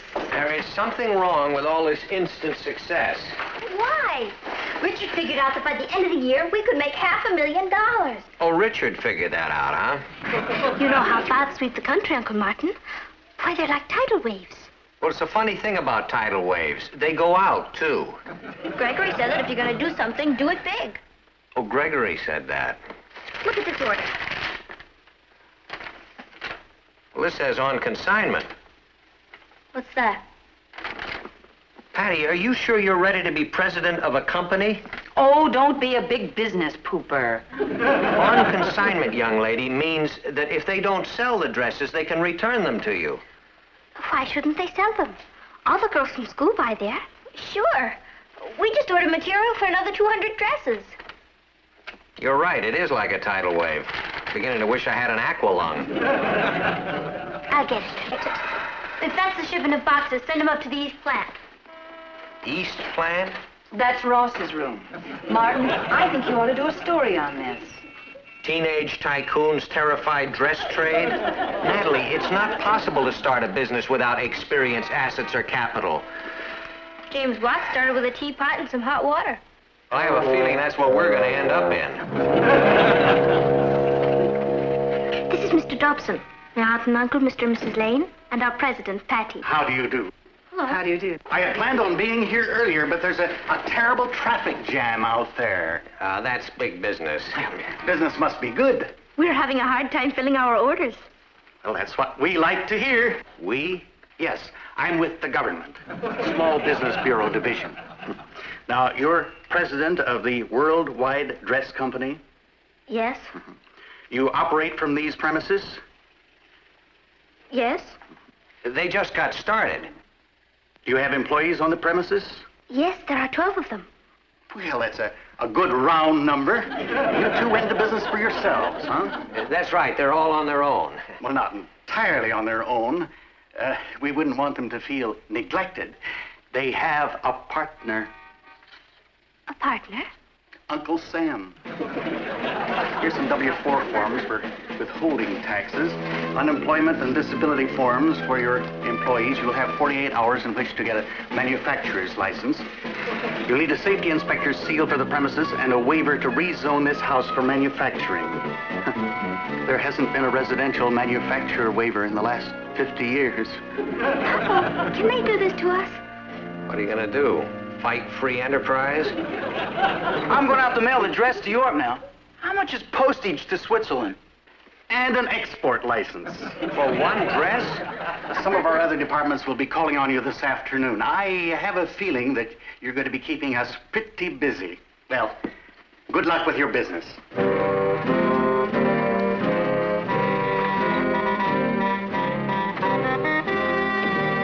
small business pooper. It was wonderful of your father to straighten out all that red tape for us. Sure was. It only took 2 lawyers, an accountant, and a business manager. The whole industry founded on our brains. It gives you a feeling of power, doesn't it? It gives me a feeling of panic. Richard said you ordered enough material for 300 more dresses. That's right. We have to be ready for the deluge. Reorders should be coming in any minute. Come on. Hey, that's darling. I want one with a picture of Johnny on it. Where can I buy it? From me. I'm making them myself. I want one, too. How much are they? $8.95. Can I have 2? Sure. I'd like one with Pete and one with Joe. I want one in blue and one in yellow. Great. Girls. Now listen, girls, you don't want to buy those dresses. They're practical. Start really at that. What if you change boyfriends?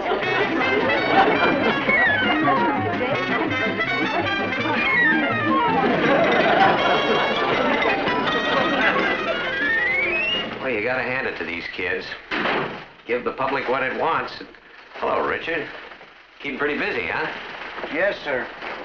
Hey, where's the president and the board of directors? They're in the living room.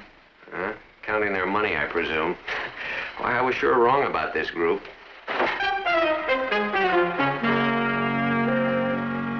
Well, this is a grim-looking gathering. That just proves that money doesn't bring happiness. Welcome to Bankrupt Manor. I'm possibly the youngest failure in America.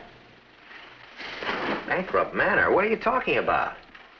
We got drowned in the tidal wave. But I saw a lot of trucks out there. They were making deliveries. They were returning dresses. We've been deconsigned. What happened? Someone came up with a newer idea. Yeah, you know how fickle teenagers are. What about all that material you had stockpiled? We went to Mr. Madison about that. He was wonderful. He took it all off our hands. He couldn't do anything about the finished dresses. They're a little out of his line.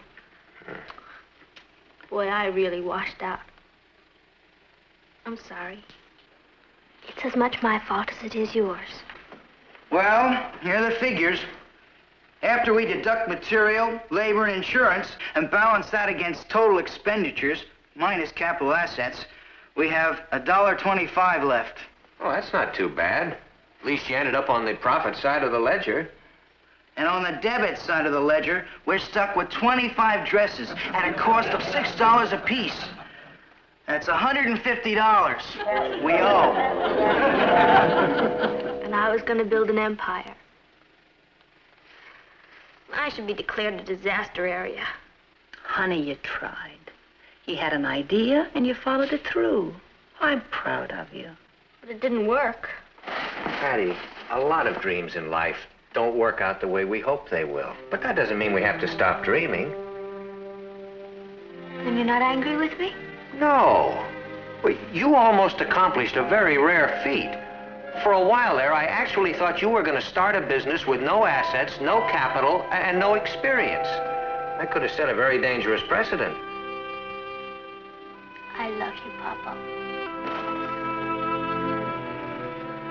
Listen now, may I make a suggestion? We'll take it. No, I haven't made it yet. I was just thinking, suppose we donate all these dresses to some worthy relief organization. Now, I'd be willing to bear half of the cost if the rest of you will bear the other half. And you can pay me back at the rate of, say, $2 a week. Do you mean that? That's wonderful, Uncle Martin. Good. Then it's all settled. May I make a suggestion? Go ahead. Let's go spend the assets on some ice cream sodas. All in favor? Aye.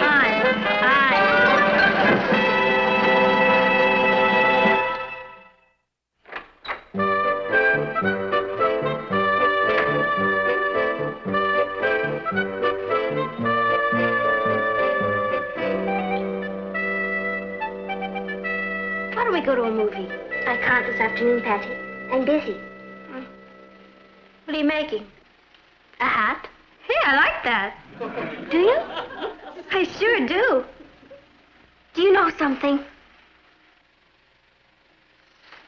Yes. We are going to a movie.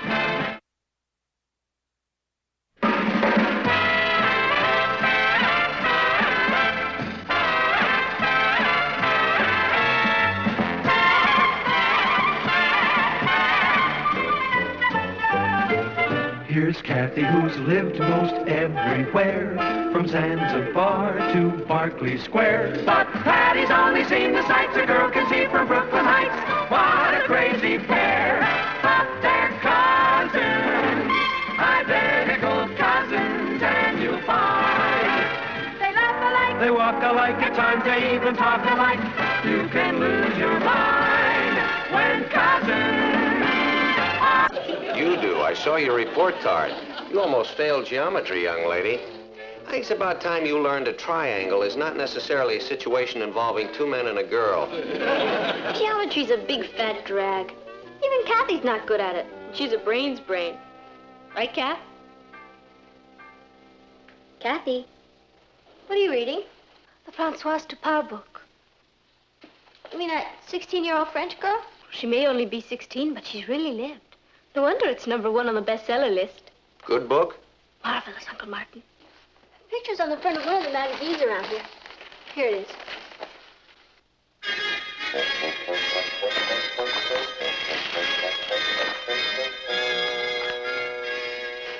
Imagine that. Only 16 years old and she's the toast of Paris.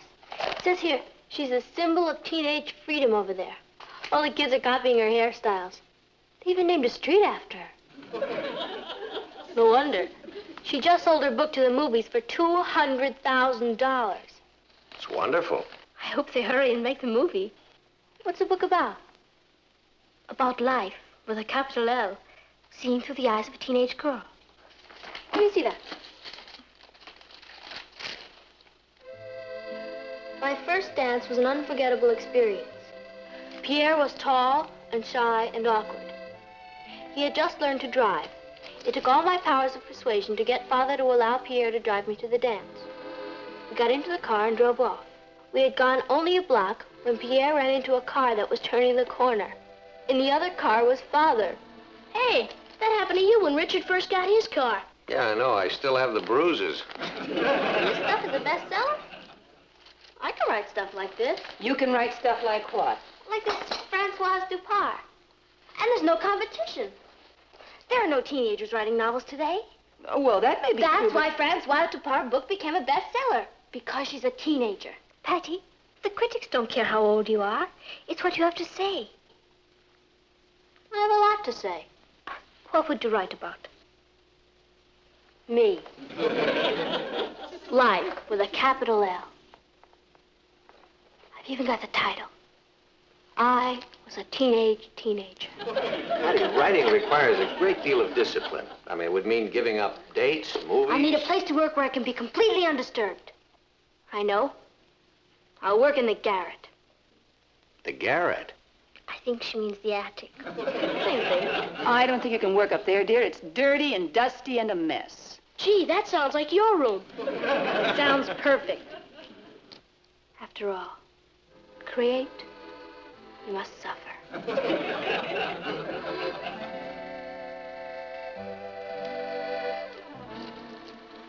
Françoise, move over.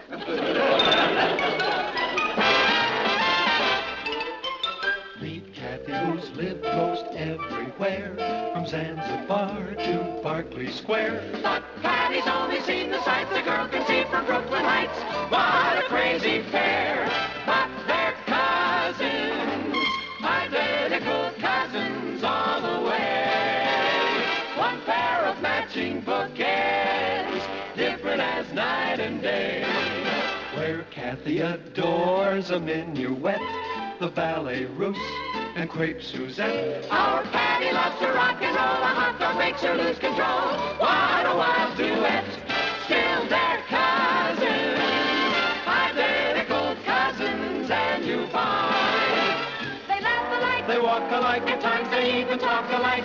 You can lose your mind when cousins are two of a kind.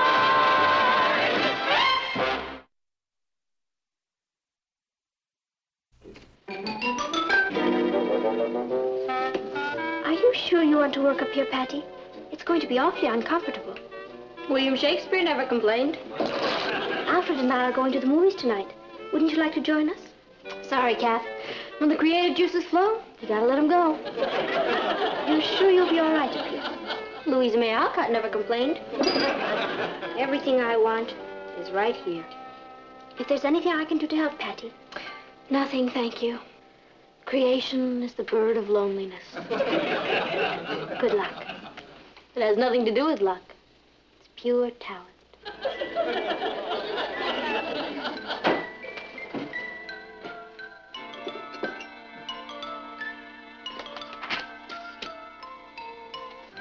I was a teenager. By Patty Lane. A teenager.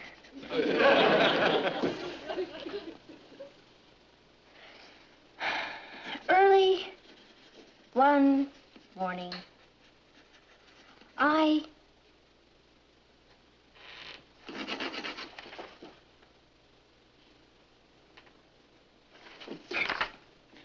Early one afternoon,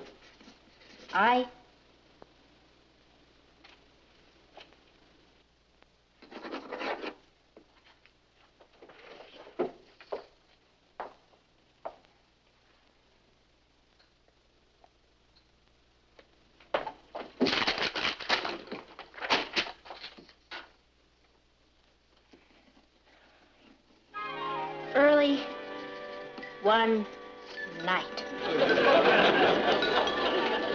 Hello, darling. Hi, Mom. How was school? Fine. Did a package come for me? Yes.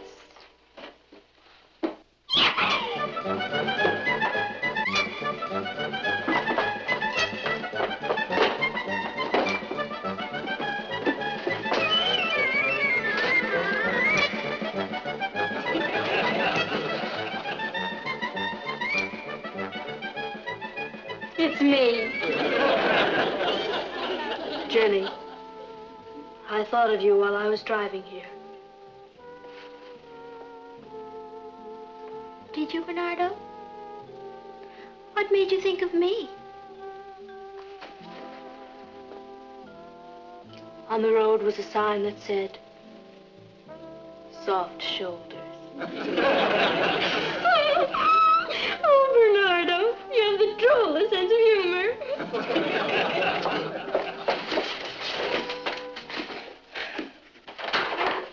Hello, Richard. Where's Patty? Up in the attic working on her book. Do you know I've been waiting an hour for her at the bowling alley? That's the third date she's broken in a row. She probably forgot about it. That's a fine excuse. Well, she's gonna have to choose. It's either her career or me. Did you say she was up in the attic? I don't think she wants to be disturbed. Well, she's gonna be.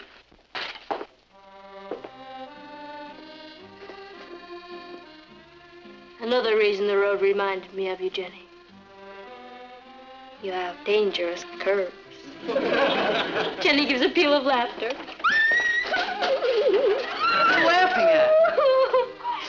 Bernardo just said something funny. Well, where is he? He's in my book. He has the most marvelous sense of humor. When are you gonna finish that, Patty? I've been out bowling by myself, and you've been up here laughing by yourself. It doesn't make sense. It will make sense when my book is finished. I'm going to do for the American teenager what Francoise did for the French teenager. Well, what did she do for them? She liberated them. She made the world look at them in a new light. Well, how long's this liberation gonna take? Well, about it. You don't write a bestseller overnight. It might take me another week. Here's your dinner, Patty. What's the matter? Didn't Louisa May Alcott eat? What happened?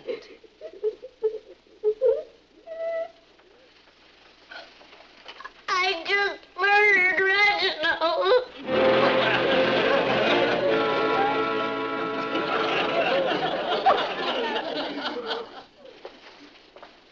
Hey, Patty, it's 12 o'clock. I just have to finish this chapter. Did you write all that? That's the prologue. What are you gonna call it? Gone with the Wind? I thought I'd let the publisher choose the title. Honey, you know, it isn't all that easy to get something published. I guess if it were, everybody'd write a book. Well, what I'm trying to say is that I really wouldn't count too much on this if I were you. Papa, will you be home this Saturday? Well, I think so. Why? I'm going to be through with the book by then. Would you read it? Sure, I'd love to. Thanks. Well, all right, you finish up and get to bed, huh? Good night, dear. Good night, Papa. Did you hear that?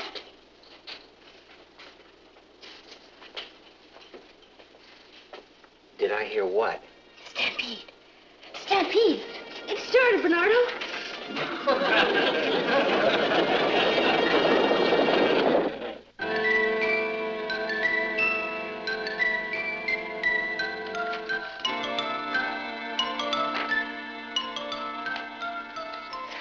Well?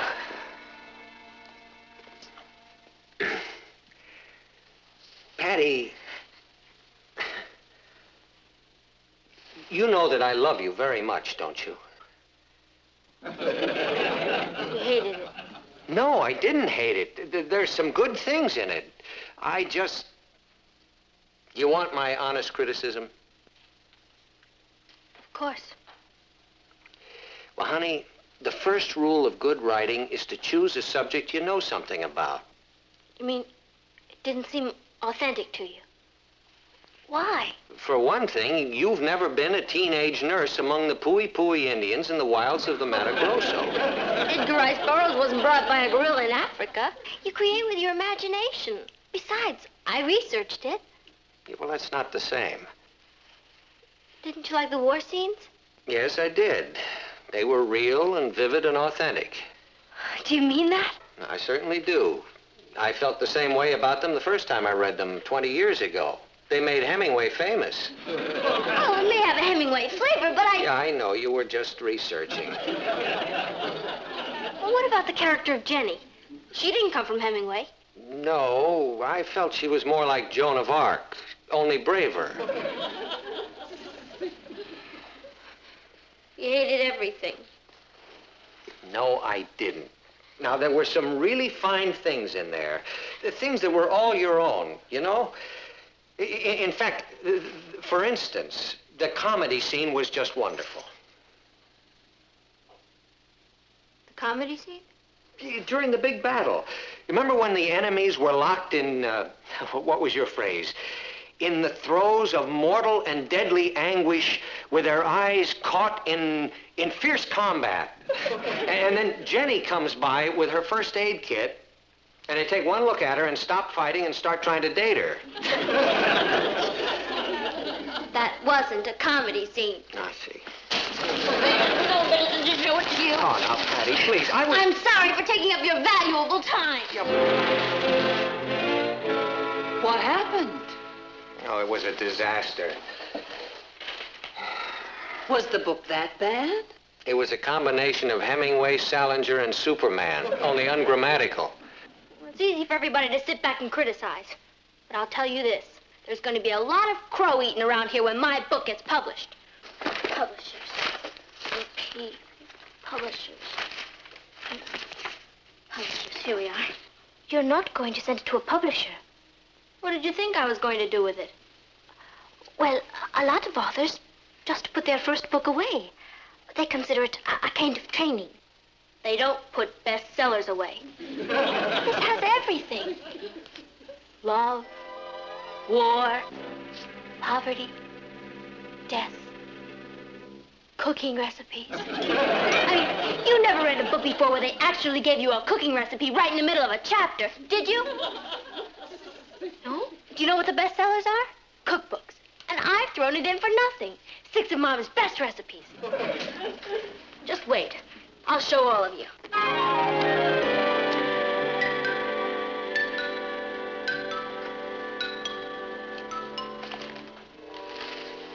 Patty, how was everything at school today?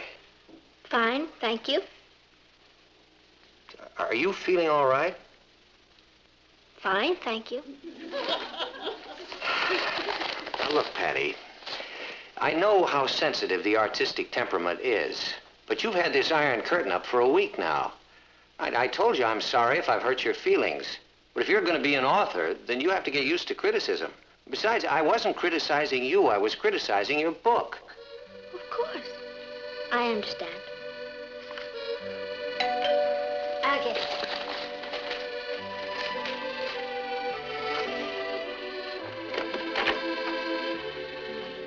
Thank you.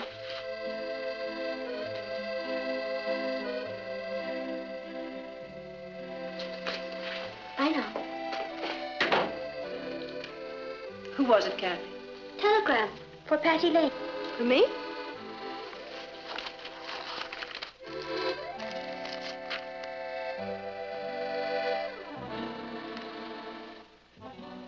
Is anything wrong? No, nothing's wrong. It's just a telegram from my publisher. My book's going to be published immediately. They expect it to be a bestseller. If you'll forgive me now, I think I'll retire to my garret. How did you get the idea for your book? Well, everyone is always attacking the teenager. When adults think of us, they think of rock and roll, telephones, hamburgers. I wanted to give them a more realistic image. Show them the real us. Yeah, a brave teenage girl runs away from her home in Detroit to become a nurse among the Poi Poi Indians in the wilds of the Mato Grosso. Oh, hello, Mr. Lane. Hello, boys. Hello, Patty. Hi, Papa. Alfred's interviewing Patty for the Brooklyn Heights Clarion. The paper's running a front-page story on her. Yeah, it's wonderful. You know, teenage girl becomes famous author overnight. I'll bet it must make you feel kind of funny. Me scooping your daughter like this. I mean, you being a newspaper editor, too. Well, yeah, it does feel a little funny, yeah. I suppose you're planning a Sunday feature story on her, huh? Well, we hadn't decided on the day yet. Our readers would like to know your opinions about your fellow authors. Whom do you admire most? Ernest Hemingway. What do you think of T.S. Eliot? T.S. is long-winded, but very talented. And Francoise Dupart? An illiterate French child. Well, if you'll excuse me. Will you be going to Hollywood to write the picture? Probably. Hello, dear. Hey, what's cooking? It smells good. That's me. Oh. Is the press conference still going on? Oh, yeah. I can't understand it.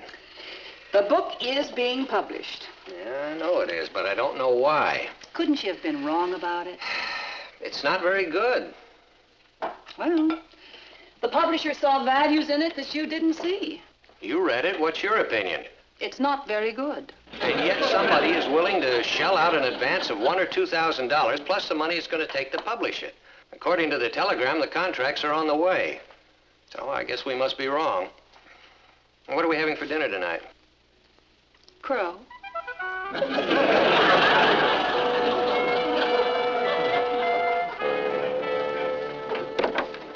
Good evening. My name is Blair of the Buyer Publishing Company. I wanted to meet Miss Patricia Lane. Oh, well, how do you do, Mr. Blair? I'm Patricia's father. Well, it's an honor, sir, an honor and a privilege. I always say more attention should be paid to the parents of talented writers. Behind every talented writer is a mother, a father, shaping them, molding them. Genius, I always say, is no accident. No. Well, I'm sorry, but Patricia is out right now. Oh, well, my fault, sir. I should have telephoned first, but I just happened to be in the neighborhood, and I did want to meet Patricia and to drop the contracts off. Well, you brought the contracts with you? Oh, yes. All she has to do is sign them. Come in, won't you? Yeah. This is my niece, Kathy. This is Mr. Blair, Patricia's publisher. How do you do? Patty will be so sorry she missed you. Oh, that's all right. She'll be seeing a lot of me. That's a mighty talented young woman. We don't get many manuscripts like hers. I should think not. Well, I don't want to detain you, Mr. Lane. I would like to discuss the advance. Well, we can talk about that if you like. What did you have in mind? Well, our usual advance is $1,500. $1,500? Well, yes, if that is satisfactory to her. Well, I'm sure that it would be. That's more than satisfactory. Mr. Blair, do you really feel Patty's book is going to be a bestseller? There's no doubt about it. That book has got everything. Romance, war, death, cooking recipes. Well, I've got other authors to see tonight, and I'm sure you have business to take care of, Mr. Lane, so if you'll just give me the check, I'll be on my way. Check? The $1,500. You want a $1,500 advance from me? No, from your daughter. Oh, from my daughter.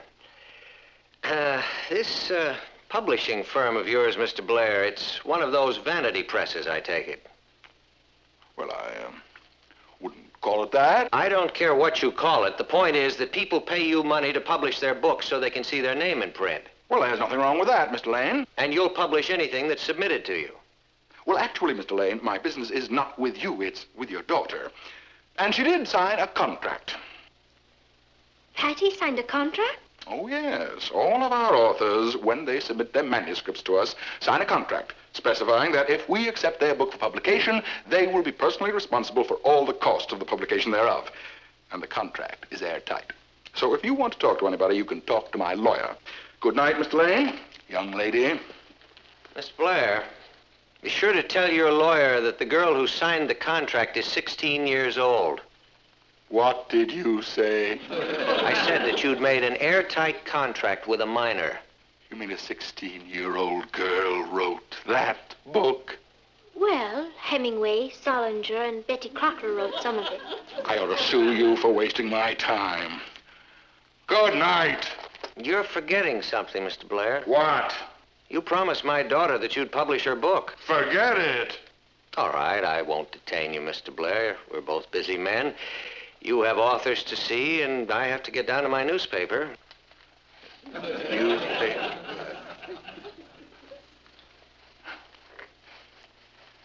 You wouldn't be, Martin Lane, would you? Yes? Not the managing editor of the New York Chronicle? Yes? Mr. Lane, the vanity press is a perfectly legitimate branch of the publishing business. We cater to people's dreams, people whose dream it is to see their novel in print. I'm aware of that. Yes, well, now I would not want to be unfair about this. Your daughter's book does have a certain naive charm to it. Well, I don't see any reason why we shouldn't publish it.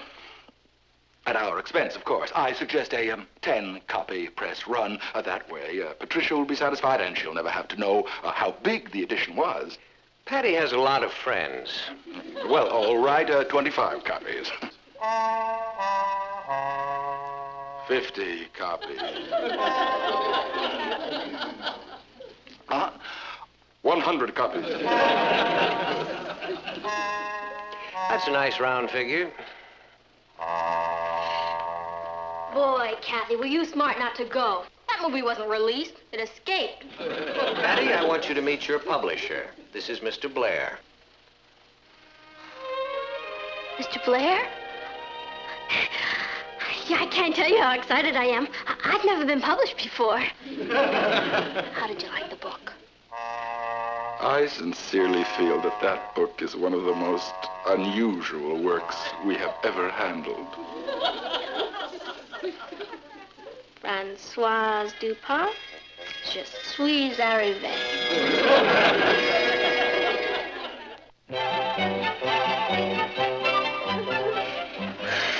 Boy, being a celebrity is sure rough on the fingers. You must have autographed 100 books. You promised you'd autograph one for me. Okay. Could you put on it, to Ross, from his sister who wrote the book? Sure. Thanks. I promised the kids that I'd bring it to class tomorrow. Your book has certainly created a stir around Brooklyn Heights High. I'll bet it has. Created quite a stir around here. Good afternoon, everybody. Well, I brought the revised contracts. That's wonderful, Mr. Blair. You don't mind if I read those first, do you? Help so. Thank you.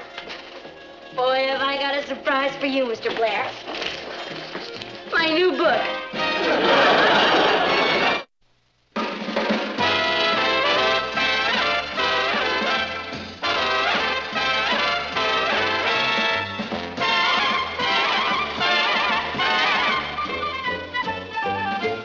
Here's Kathy, who's lived most everywhere, from Zanzibar to Berkeley Square. But Patty's only seen the sights a girl can see from Brooklyn Heights. What a crazy pair. But they're cousins, identical cousins, and you'll find they laugh alike, They walk alike, at times they even talk alike. You can lose your mind when cousins. I'll stay home and read a book. Let's write a book. Oh, what's so funny about that? Mom, can't I skip the patrol meeting tonight? I don't feel like going. I thought Boy Scouts were always supposed to be prepared. I am. I'm prepared to stay home.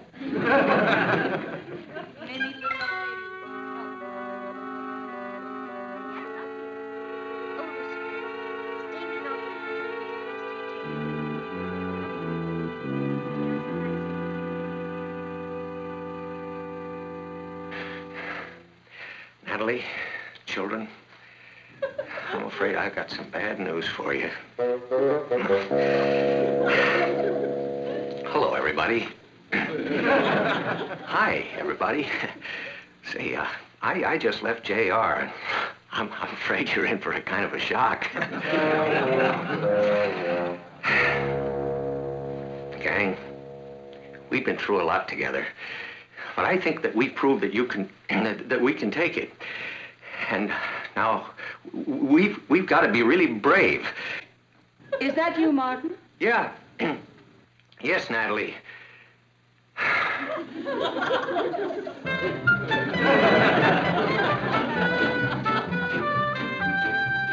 Hello, darling. Richard, you... I wish I could get my hands on whoever invented the PTA. I must have addressed 1 million envelopes today for the luncheon. Oh, Lucifer. Oh, I'll never get it right. I'm not the type anyway. Hello, Uncle Martin. Hello, Kath. Dad, were you a Boy Scout when you were a boy? Yeah, I sure was. Gee, I didn't know they had them in those days. Oh, yeah, we used to go out hunting for buffalo. Well, then get yourself another date. Goodbye, Richard. Hi, Papa. Hi, Pat. Problem with Richard? There's always a problem with Richard. You know, life can be a drag. For me, too. I don't know why I got involved in this play. Well, I'm sorry you're not all in a happier state of mind. I mean, I'm afraid I've got some very bad news for you. What's wrong? Well, I just left JR. I tried to talk him out of it, but you know how stubborn he can be. He said there's nobody can do it but me. Well, that's ridiculous. What's ridiculous? Oh, the whole thing. I mean, it's going to be hard enough on me, but it's going to be much harder on the rest of you. I told him that, but once he's got his mind made up, he just doesn't listen. Martin, what are you talking about? JR has put me in charge of our overseas bureau. It means we're going to have to live over there for a whole year. Over where? I didn't want to go, and I told him how hard it would be on the rest of you to drag yourselves away, but I just couldn't get through to him. Papa, over where? We're going to live in Paris. Paris? Yippee! I'll get a pen. I thought you'd all hate the idea. Oh, I hate it. It's the most exciting thing that's ever happened to this family. Oh, what do you know?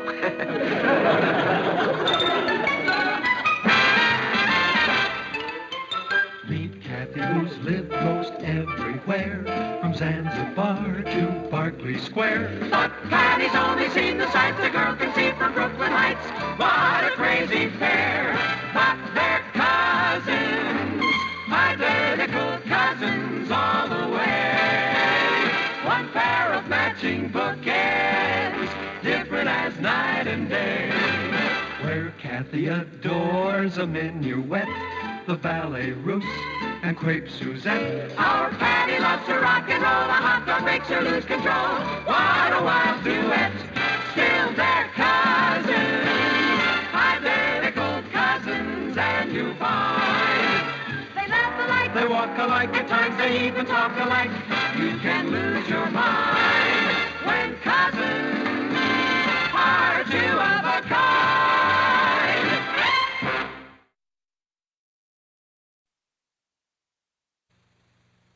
You gonna be able to get us packed and out of here in 2 weeks? To go to Paris? Watch me. I'm really amazed. I thought I knew you all so well. I told JR, look, I'm willing to make the sacrifice, but my family will never sit still for it. Natalie's got her clubs and civic affairs. The girls have their boyfriends and school activities, and Ross has his Boy Scouts. Well, I can be civic in France. I can't wait to go to Dior's. Take it easy. We're going to be over there for quite a while. Hey, there's that book I was looking for last week. Dad, is there any room for my ham set? Gee, I'm sorry, son. We're going to have to put it in storage. But how do I keep in touch with everybody? Send them postcards. Mom, my sled, skis, and tennis racket Go into storage. Storage? I'll need them over there. Anything you need, we'll rent. We're sending enough over there now to supply the Fifth Army. We have to put our foot down someplace. Oh, see, listen, where are my golf clubs? Oh, I put them with the things that are going into storage. Storage? That's a good idea. All the suitcases are up, Aunt Natalie. Oh, good. You and Patty can start packing. I can't believe I'll be seeing Father again. Oh, well, that's one of life's little ironies. He's leaving for India, but we'll manage to get him back to Paris for a visit. Papa, what are the boys like over in Europe? Like the boys anywhere else. Interested in girls. That's good enough for me. Me in Paris. Oh, and it's not just going to be Paris. I mean, all those European countries are only an hour or two apart by plane, so we'll be making trips everywhere. I can't wait. Come on, Kath. The sooner we finish packing, the sooner we get out of here. Boy, I can't believe it. I'm going to be international.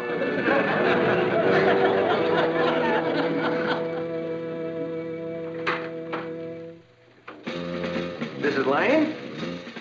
I'm Will Cameron with the Superior Real Estate Company. Mr. Lane said it'd be all right to show the house. Oh, yes, of course. This is Mrs. Atkinson, and this is the Atkinson astronaut. Brooks.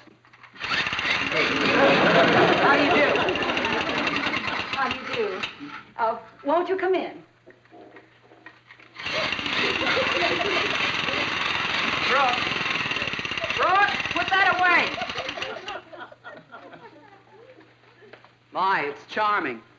Charming. How many bedrooms do you have? 3. The girls share a room. My son has his room, and my husband and I have our room. You mustn't touch that, Brooks. You're renting this unfurnished, aren't you? Yes. That's fine. I have some good pieces I'd like to put in here. This furniture is sweet, but definitely wrong for this room. Don't you think? I hadn't noticed. Where is the Hotel Splendid? Où est l'Hôtel Splendide? Où est l'Hôtel Splendide? Do you have any money? Avez-vous de l'argent? Avez-vous d'argent? I would like a cup of coffee with sugar and cream. Je voudrais une tasse de café avec du sucre et de la crème. Je voudrais une tasse de café avec du sucre et de la crème. Boy, you have a terrible accent. What do you expect? I'm not even there yet. Let's try it out. Pretend we're in a restaurant. I'll be a waitress. I'll be outside looking in the window. We're all eating together. I'm not hungry. Bonjour, madame. Mademoiselle. Monsieur. Voulez-vous avoir une table? Sure. Oui. Bon. Ici, s'il vous plaît. Que voulez-vous en manger? What'd she say? She says, what do you want to eat? Poison. That's pronounced poisson. I wondered. Bonsoir, tout le monde. Well, speaking French okay now? Hello, darling. Oh, this was a wonderful idea. Well, I thought we might as well be able to greet them in their native tongue when we arrive. How's the packing going? Well, it's funny. The more I do, the more there is to do. I'm beginning to wonder if we're going to be through on time. Don't worry, we will be. All we have to do is follow this checklist. I hope we're not disturbing you. I have some people here to see the house. No, not at all. These are the O'Briens. The Lane family. How do you do? I know the way. We'll just show ourselves around.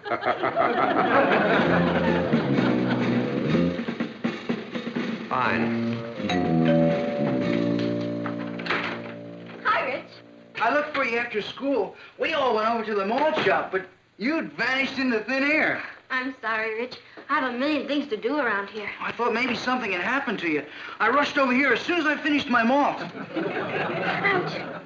What's the matter? That's where I had my shot. Remember the last time you were supposed to get a shot? And Kathy got it by mistake, and I tried to keep her date with Ted and my date with you. And we lost the dance contest because the judge thought Kathy was a better dancer. Yeah. We've had a lot of laughs together. Yeah. What's the matter? Nothing. What's nothing? Well, nothing is, I don't want you going out with those Europeans. You know what they're like. No, I don't. That's why I'm going over there to find out. Well, that's what I mean. I'm teasing.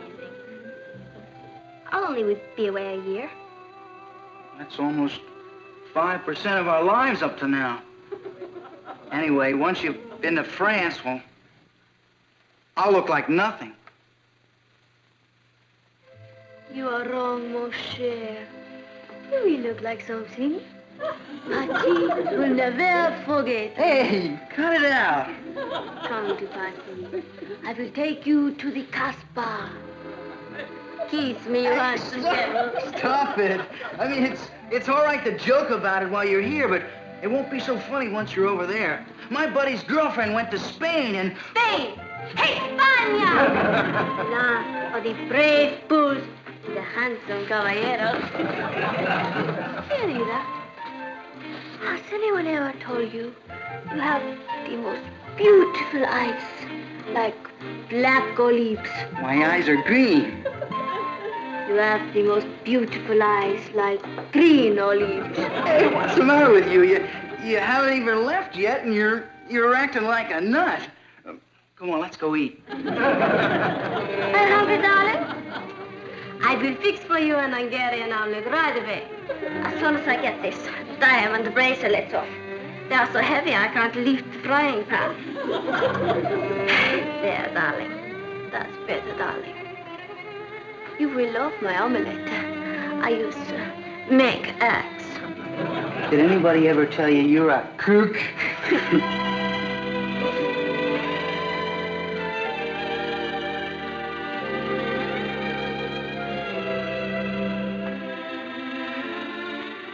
Patty?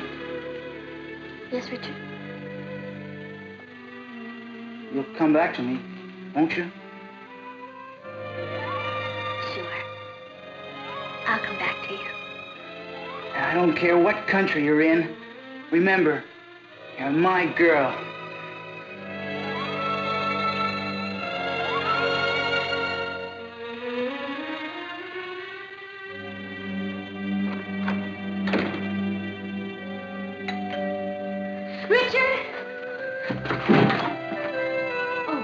Hello. I'm from the telephone company. There's a phone to be disconnected. I guess so. The upstairs phone? That's my phone. Not anymore. It's disconnected as of today. Disconnected? Took me 16 years to get that phone.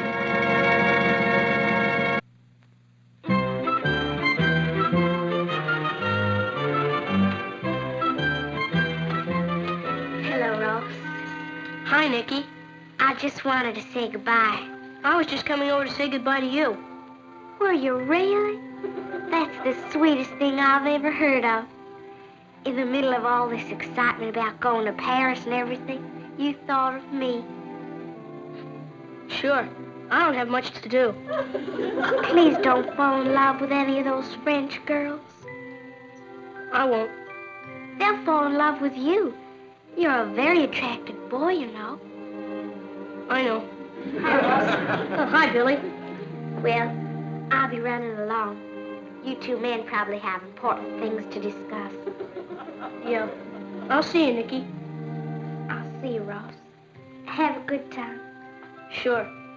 Thanks.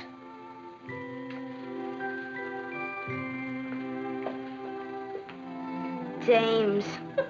Yeah, dames. When do you leave?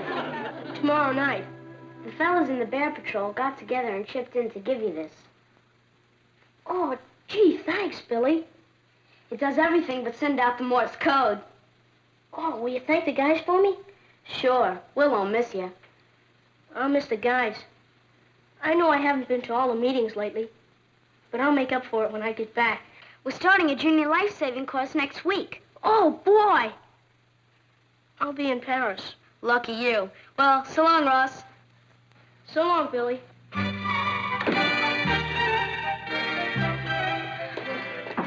Everything's out of the basement. Good. Will you help me with this? I could use about 6 more hands. Sure. What are you going to do with all this stuff? Well, I'm sending all the canned goods over to the church, and the perishables we're giving to Aunt Martha. Oh, will you fill this carton? Mm-hmm. Got any mustard? I said fill the carton. Aunt Martha's trying to diet anyway. Come in. Hello, Mrs. Lane. Hello. Hi, Mr. Papadopoulos. This is for you. Well, I didn't order anything. We're leaving, you know. We'll need another carton. There's one in the living room. I know you're leaving. That's why this is for you. It's Bye. a gift. Bye. A going away present. No, I come back soon present. I had a nice speech to go with the fruit, but I'm not much of a speaker, so you'll just have to take the fruit. I don't know what to say.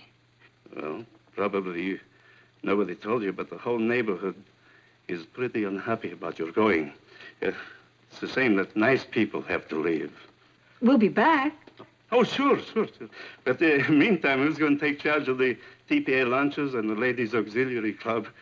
My daughter goes to Patty's school. I know what you and Mr. Lane do for the school. My wife's in the Ladies Auxiliary Club. She talks a lot about you. You see, we're not just losing a customer. We're losing a friend. I'm going to cry in a minute. Don't cry on the fruit. It'll spoil it. Goodbye, Miss Lane. Goodbye, Mr. Papadopoulos, and thank you. Hello. Oh. This is the kitchen.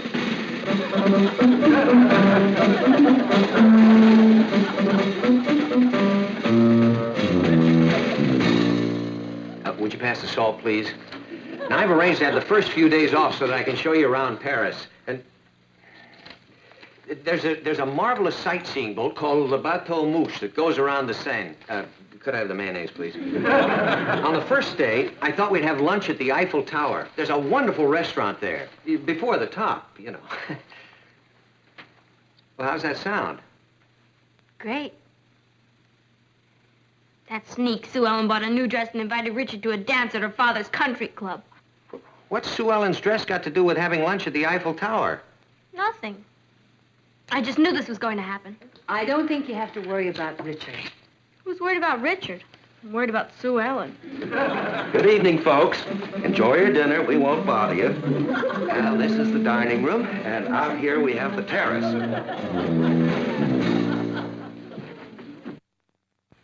I wonder if he'd like some mustard. You were in a hurry to rent the house. Say, there's nothing wrong, is there? Of course not. What could be wrong? I don't know. Anybody seen the knife Billy gave me? Yes, that makes 8 times. Martin, I wish you could have seen Mr. Papadopoulos. He's such a nice man. But you don't find him like that in Europe. Natalie, he came from Europe. I don't care if he did. That's for me. Excuse me.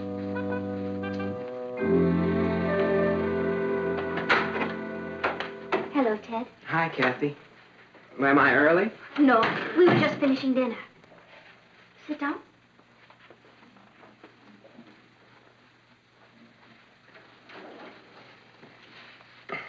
Tomorrow's the big day, huh? Yes. This will be our last night in the house. Kathy, do you have to go? What? I mean, well, this is such a bad time and everything, with the play coming on. Oh, well, you can get someone else for my part. Well, I don't want to. The only reason I agreed to direct this play was because you were going to be in it. The only reason I agreed to be in it was because you were going to direct it. Well, what if you didn't go? Well, couldn't you stay with relatives? I am staying with relatives. Oh, I forgot. See, you know, there's a plane that flies from France to England, and it carries your car and everything. You just land at a little English airport and drive right off to London. Sue Ellen's dresses are strapless. Try some more fruit. It's delicious. Anybody seen the knife Billy gave me? That makes 9 times. Well, Kathy, I was thinking that on our first free weekend, we could all drive up to Stratford. Maybe we could even go punting on the Thames. You know, in England, they don't punt with a football, they punt with boats. Well, she could have at least waited till I was out of the country. My body's not even cold yet. See, isn't anybody even interested in what we're going to be doing over there? Of course, darling. Try a pear. Mr. Papadopoulos says it's... I don't want to hear any more about Mr. Papadopoulos or Richard or that dress or the knife or any... Congratulations, folks. You just rented your house to the McGurskys.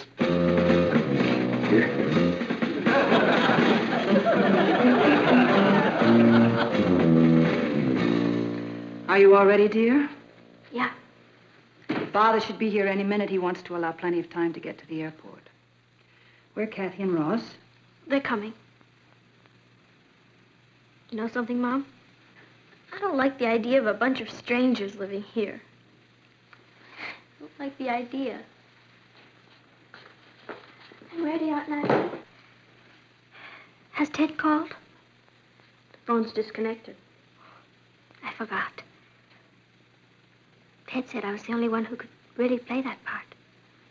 They'd better find someone else because in less than 2 hours, we're going to be on our way to Paris. You ready? No. You won't hate me if I tell you something, will you? Of course not. You may think I'm chicken, but I don't want to go. Brother, you have a lot of company. I'll miss the life-saving course if I go. There's no if about it. Now listen, all of you. This trip may have sounded more exciting in the beginning than it does now. I think if we told your father we didn't want to go, he'd have made other arrangements, but it's too late for that now. So, let's pull ourselves together. Yippee! We're going to Paris. That's better. Well, let's check and make sure all the windows are locked.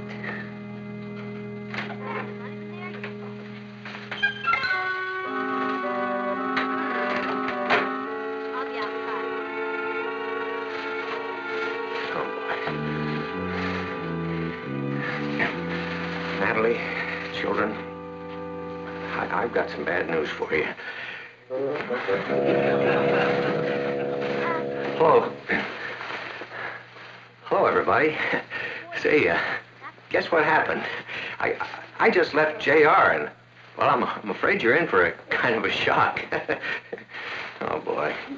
Is that you, Martin? We're all ready, aren't we, children? Yeah. Can't wait to get on the plane. Neither can I. Let's hurry. Yeah. Well, I don't know how to tell you this. Is anything wrong? I'm afraid there is. I just left JR, and well, I tried to argue with him, but you know how he is once he gets his mind made up. Oh, boy, I hate to do this to you. Do what, Martin? Well, JR is absolutely panicky about the idea of my going away. Papa, what are you trying to say? All I can do is ask you to forgive me. We're not going to Paris.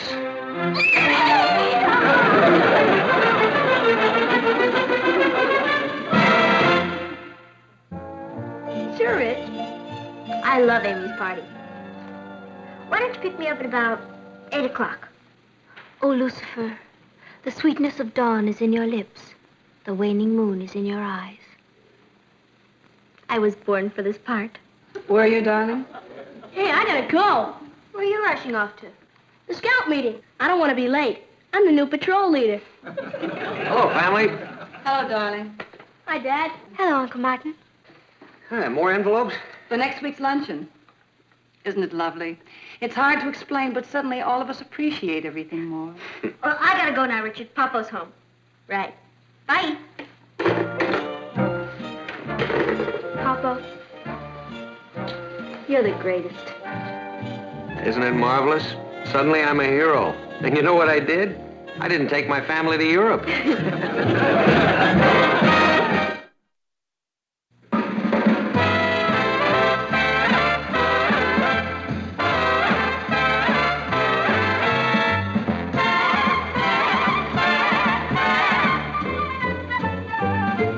Here's Kathy, who's lived most everywhere, from Zanzibar to Berkeley Square. But Patty's only seen the sights a girl can see from Brooklyn Heights. What a crazy pair! But they're cousins, identical cousins, and you'll find they laugh alike, they walk alike, at times they even talk alike. You can lose your mind when cousins. Miss Lane, hit it better. I'm tired of Mrs. Davis winning every year. It's giving me an inferiority complex. She'll never be able to beat this cake. I hope you're right. Oh, dear, I'm late for the hairdresser. You can leave as soon as you've finished, Mrs. Williams. I just have the girls' room to do. Looks like they played the Army-Navy game up there. See you Friday.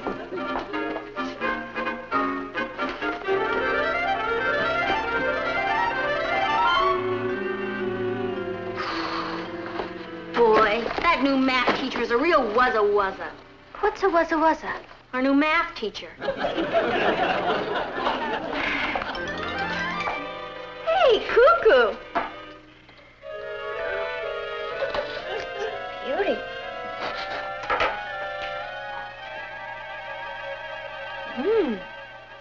It's the best cake Mom ever baked. Perhaps she wants to save it for dinner. There's plenty. Here, live a little.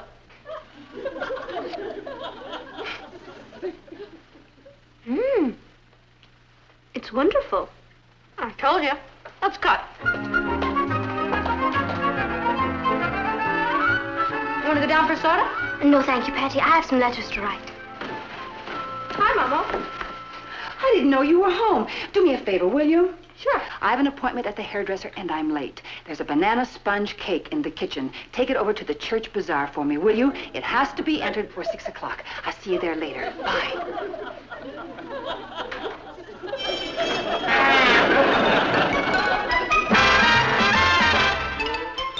Meet Kathy, who's lived most everywhere, from Zanzibar to Berkeley Square. But Patty's only seen the sights a girl can see from Brooklyn Heights. What a crazy pair! But they're cousins, identical cousins all the way. One pair of matching bouquets, different as night and day. Where Kathy adores a minuet, the ballet russe, and crepe Suzette. Our Patty loves to rock and roll, a hot dog makes her lose control. What a wild duet, still they're cousins, identical cousins, and you find they laugh alike, They walk alike, at times they even talk alike. You can lose your mind when cousins are two of a kind.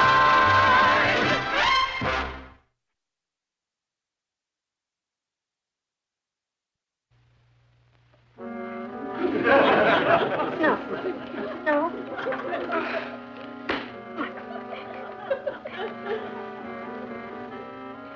What do you think you're doing? In my state of shock, do I know?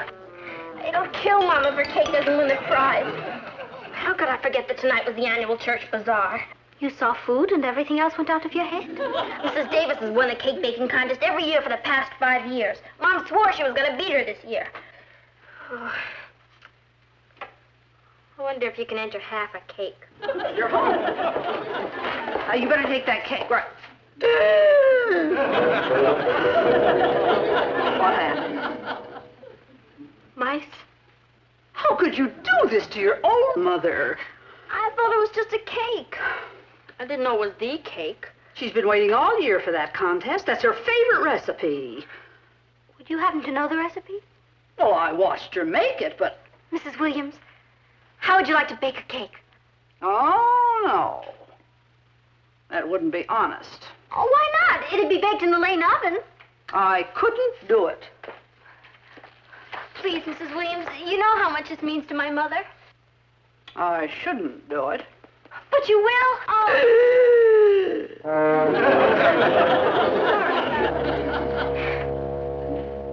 You get upstairs and clean your room. There. That should win first prize.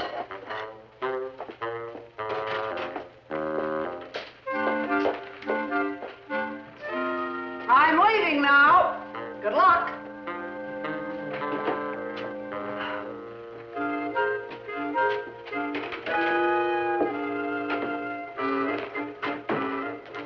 Cool.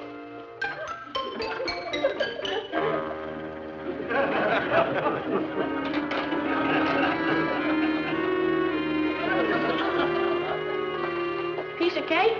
Don't touch that. Why not? It's great.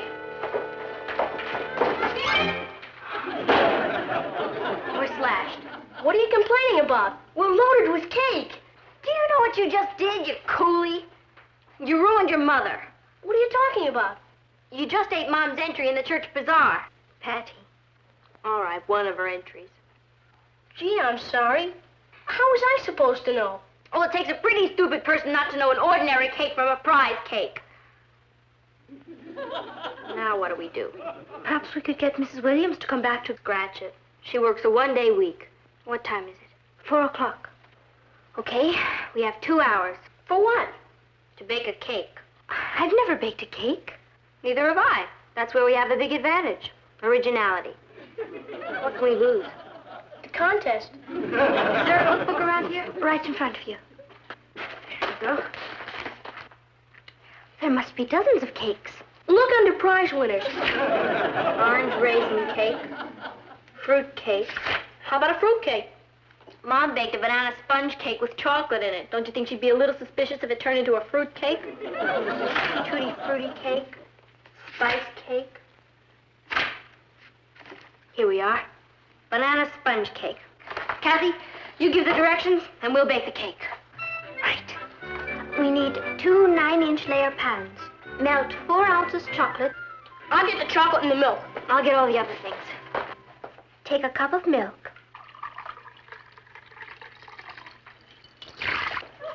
A cup of flour. A teaspoon of salt. Separate eggs. Okay. You're a giant. Separate the white from the yolk. Why? You eat it all at the same time, don't you? Come on.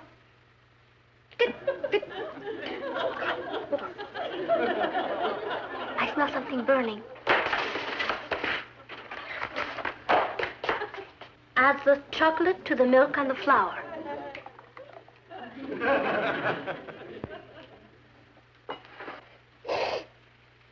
Smells pretty good. I think it's beginning to be a cake. 2 cups of sugar. 2 cups of sugar. What's a tisp of vanilla? A tisp is a teaspoon. Why don't they say so?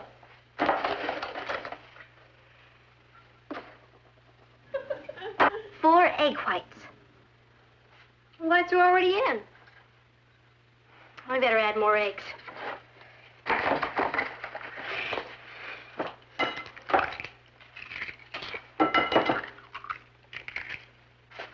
Beat until fluffy, but not dry.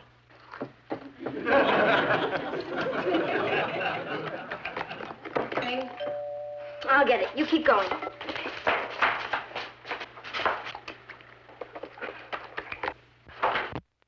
Hi, Mrs. Davis. Hello, Patty. Is your mother at home? No, she's at the hairdresser. Really? Well, I thought she'd be baking her cake for the bazaar. She already baked it. Well, I just dropped by to show her mine and to take a peek at hers. I don't think she'd want anybody to see her cake right now. Oh, is she entering something special this year? Yeah. It's kind of a dark horse. Oh, I'm afraid mine is just the usual. Well, I wish wish her luck. I know how much winning means to her. She seems so disappointed that I win every year, poor dear. We even made a little bet on it this year. A bet? Yes. If my cake wins, your mother and father take us to dinner in the theater. And if your mother's cake wins, we take them to dinner in the theater. Well, you'll tell her I dropped by to wish her luck, won't you? I will. Yeah. Well, I'll see you at the bazaar.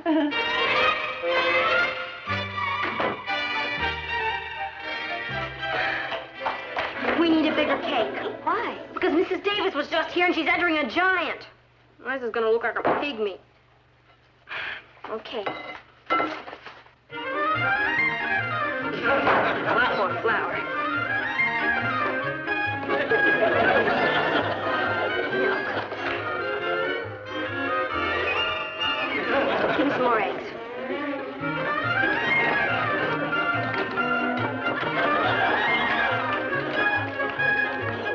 I think we've got all the ingredients in. And then some. Maybe a few raisins would make it taste better. What do you think? I don't think anything could hurt that.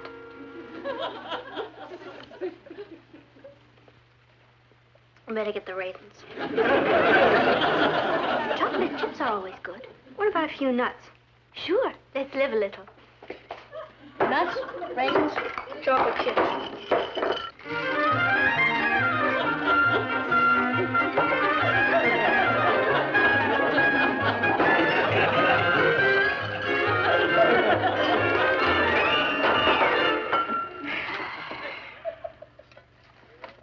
I forgot the banana.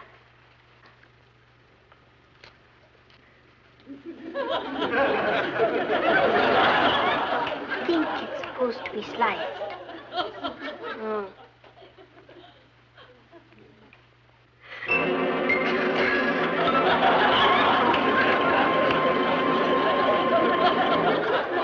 They'll never know the difference.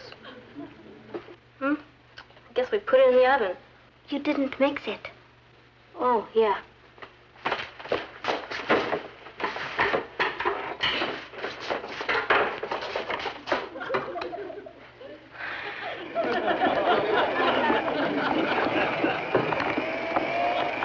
It's working. We've done it! Do we have to eat it? If I'd have known baking a cake was this easy, I'd have done it before this. Ross, you go check on the oven, see what the temperature is. 325. Perfect. The batter should be ready.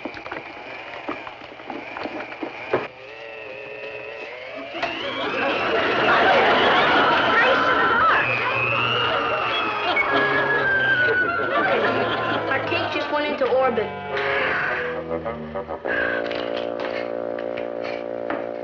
Okay, in the oven. You know something? This is the lickiest looking cake Mom's ever made. How long do we have to wait? Bake 25 minutes.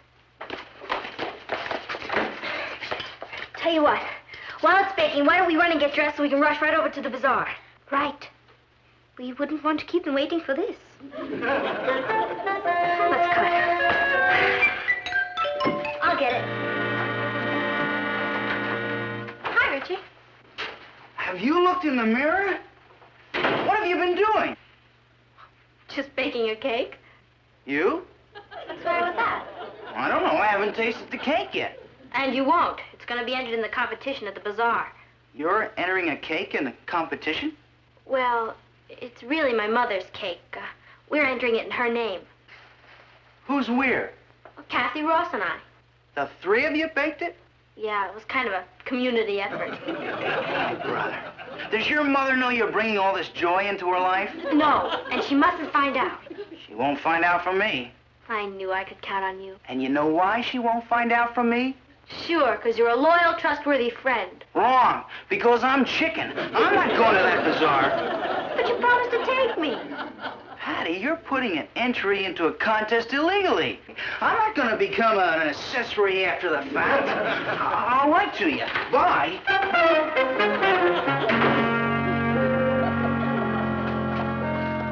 Who was it? Nobody. Men. Richard?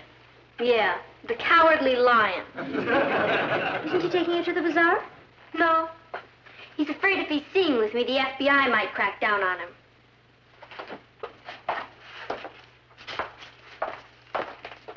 You think he's right? About the FBI? No, about what we're doing. I mean, is it wrong? Yes. But at least it's for the right reason. You know something, cousin?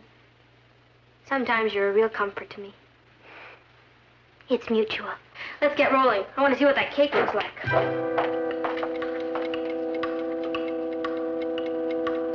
1 minute to go.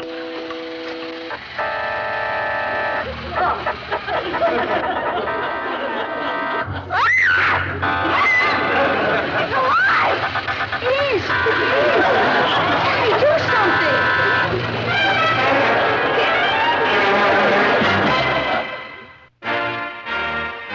I'll bet it's the biggest cake they get. Yeah.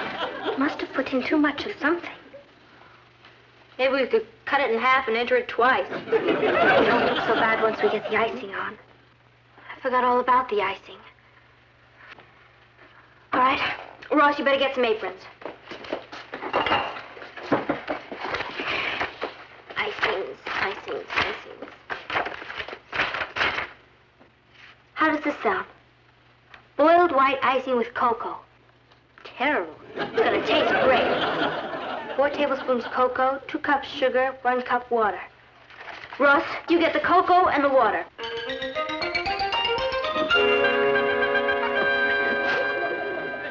I hope it doesn't explode.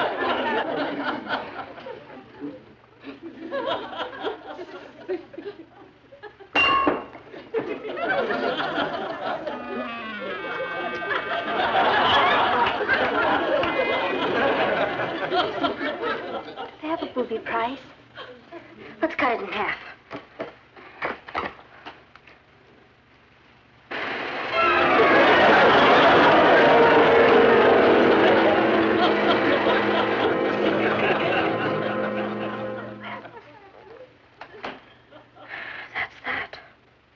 No, it isn't. Don't you know the Lane motto? Never naive gay up ye. What does that mean? Never give up in Pig Latin.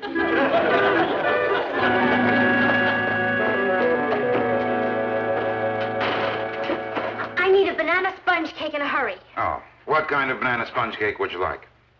Do you have anything good enough to win a prize? Oh, well, all of our cakes are good enough to win prizes. How big did you want it? Oh, bigger than Mrs. Davis's. What? Oh, how about this big? Hmm. Oh, that's beautiful. That's $4.75. Oh, don't put it in that. I brought my own box.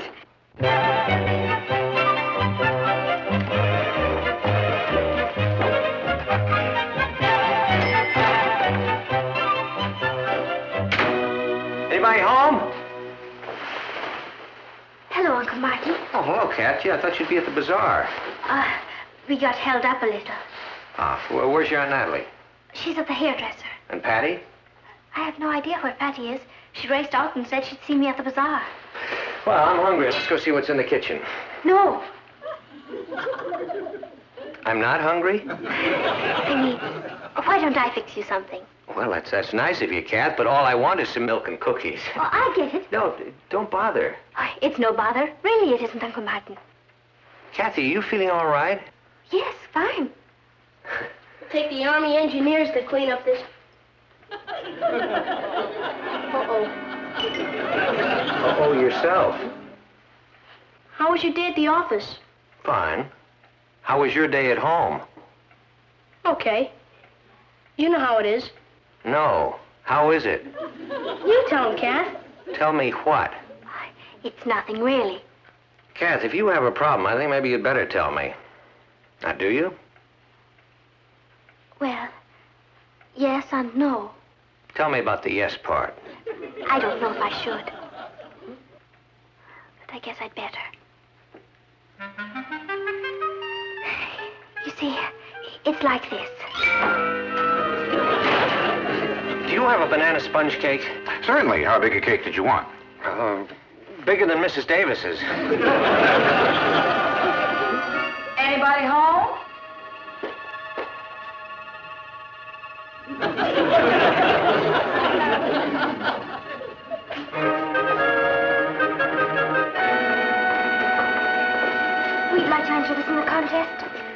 fine. Here's a number for it. Thank you. Mrs. Lane baked it. What is it? It's a cake. Oh.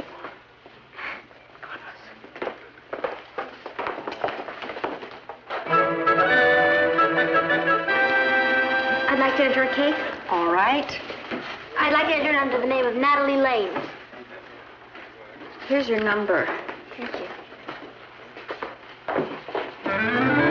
Is there still time to enter a cake? Yes. It's for Natalie Lane.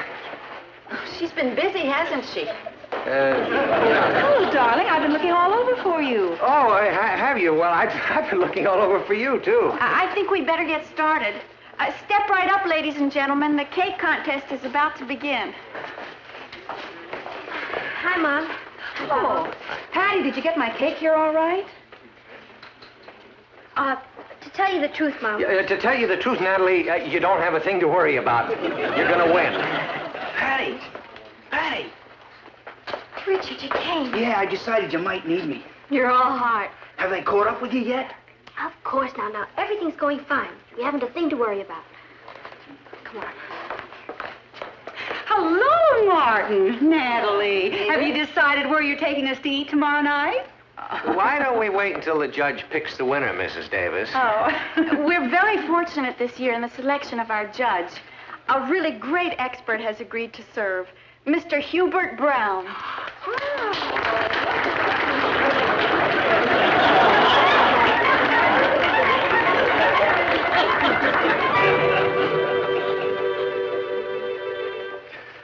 Yes. Shall we begin? Mom, let's get out of here. That's a marvelous idea. I'll take us all out for a Chinese dinner. They haven't even picked the winner yet. No, but they picked the loser.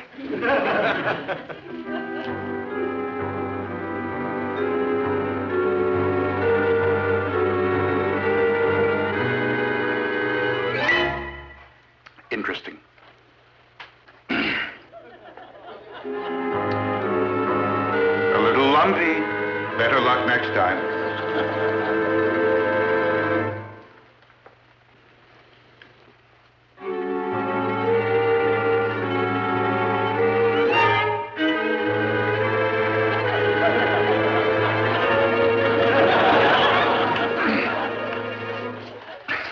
My. Oh, here's a pretty one.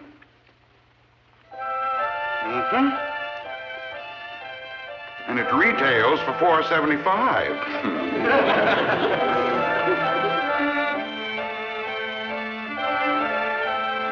$6.25. Our special of the week.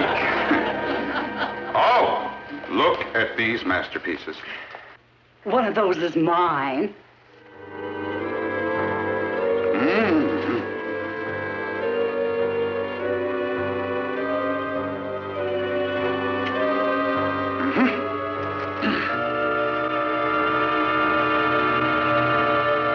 We've come down to the experts. I think one of them's mine. No, it isn't, Mom. I faked out on you. The texture is perfect. Excellent, excellent. Thank you.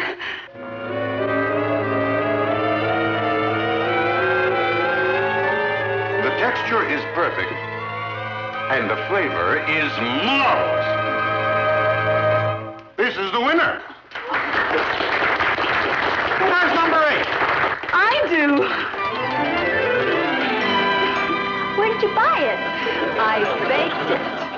When I got home, I found my kitchen was a disaster area, and then Mr. Brown was nice enough to call and tell me about the unusual run on banana sponge cake. Oh, speech!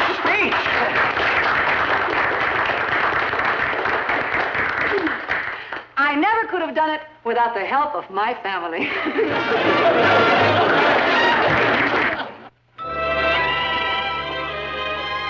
Is that a beauty? And I baked it with my own little hands, with a little help from your mother. Oh, I contributed a little know-how. Come on, the meeting's gonna start in a few minutes.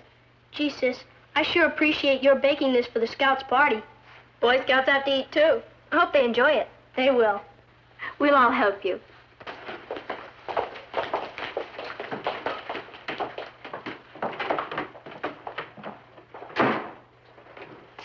Where is everybody?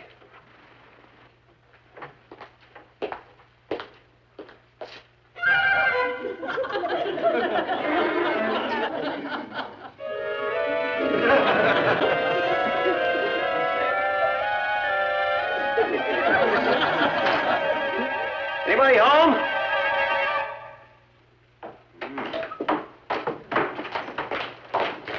Oh, no!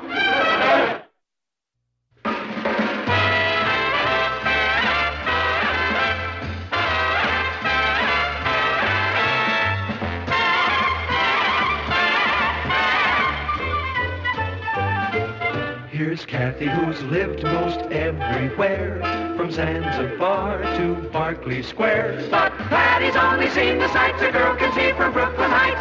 What a crazy pair, but they're cousins, identical cousins, and you'll find they laugh alike, they walk alike, at times they even talk alike. You can lose your mind when cousins are two. They're not necking. I checked. I didn't know Richard got up this early. Must be a crisis afoot. With Richard, everything is a crisis.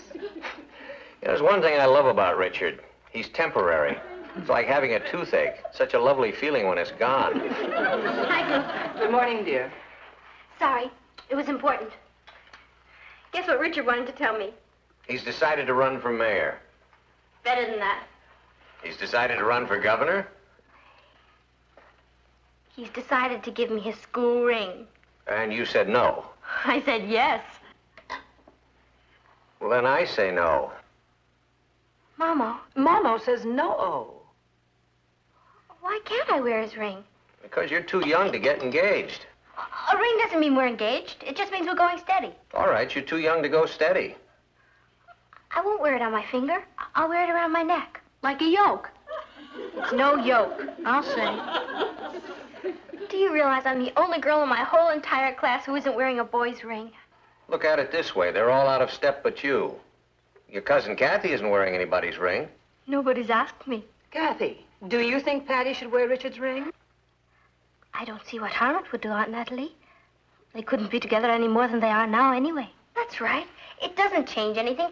It just means I've acquired a status symbol. Richard, a status symbol? To me, he's a status symbol. What do you say? Please.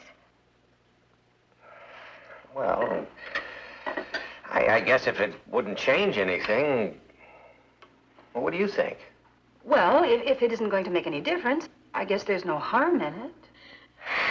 Thanks. You're the most understanding parents in the world. Isn't it a beauty?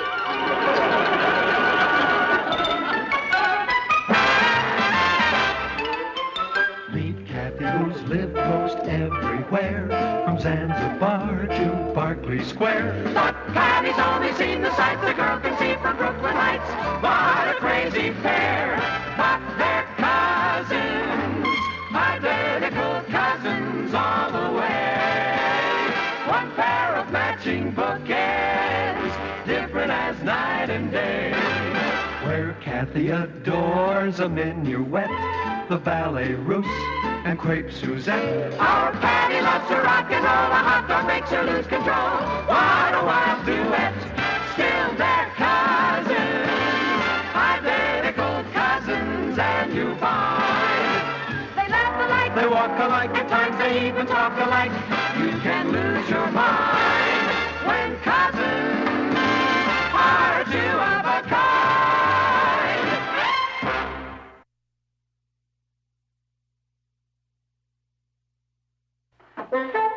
Hello? Burglars? Anybody home?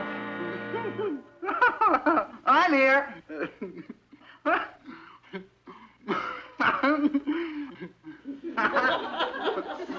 Hi, Mr. Lane.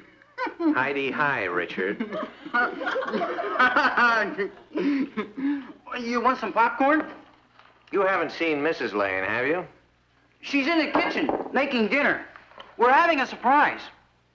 We're having a surprise? Yeah, I'm having dinner here. Oh, well, that's nice. Now that Patty's wearing my ring, There's really not much reason for me to leave. I mean, all I have at home are my parents. Well, you mustn't neglect them, Richard. Honor thy father and thy mother. I do. It's just that we irritate one another. Nevertheless, dinner time is when families like to be together. Oh, I know that. And I sure appreciate your having me here. I'll get it. Hello? Patty? Who's calling her? Oh, hi, Billy. Well, there's no point in you calling her anymore. I gave her my ring today. Yeah. Tough luck, old man. Why don't you try Alice? She's a little tubby, but she's a great cook. Yeah. Bye. That's the 4th phone call Patty's got in the last 20 minutes. Boy, she sure used to be popular. But not anymore. Well, there's not much point in other guys calling her. She's only going to see little old me. How does little old you feel about not seeing any other little old girls? Well, if I didn't feel it was the right move, I wouldn't have given her my ring, Mr. Lane. It's a pretty serious step. Hope it's not fatal. What? Nothing. Hi, Papa. Hello, Richard. Hello, darling. We should be eating any minute. Good. I'm starved. We eat earlier at my house. What did you do to your hair? Oh, I'm just wearing it a little differently. Don't you like it? No. Go back to the way it was. I like it that way. I'll change it. That blouse isn't my favorite color either. I like blue. I'll remember. Papa, can I have $5? No. And what is it I'm not giving you $5 for? A new blouse. You've already exceeded your clothing allowance now. Hello, darling. Oh, hello, dear. I made your favorite dish tonight. Good. I meant Richard's favorite dish. Well, dinner's ready. Shall we go in? Yeah.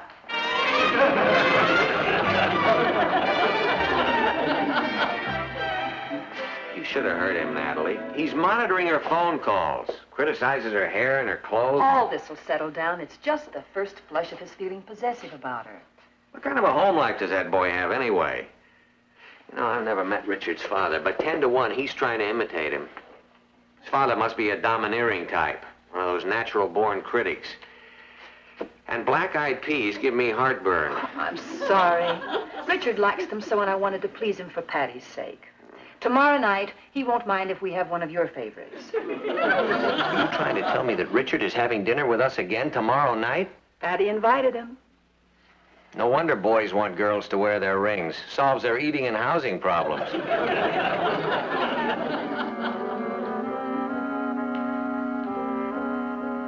It's gonna be cuckoo. Yeah. I could use some socks, too.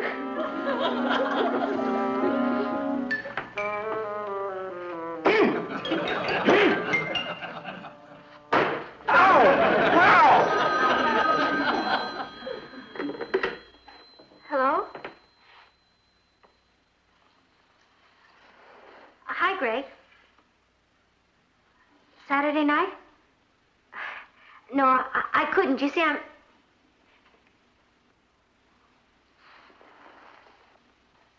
A freshman from Harvard?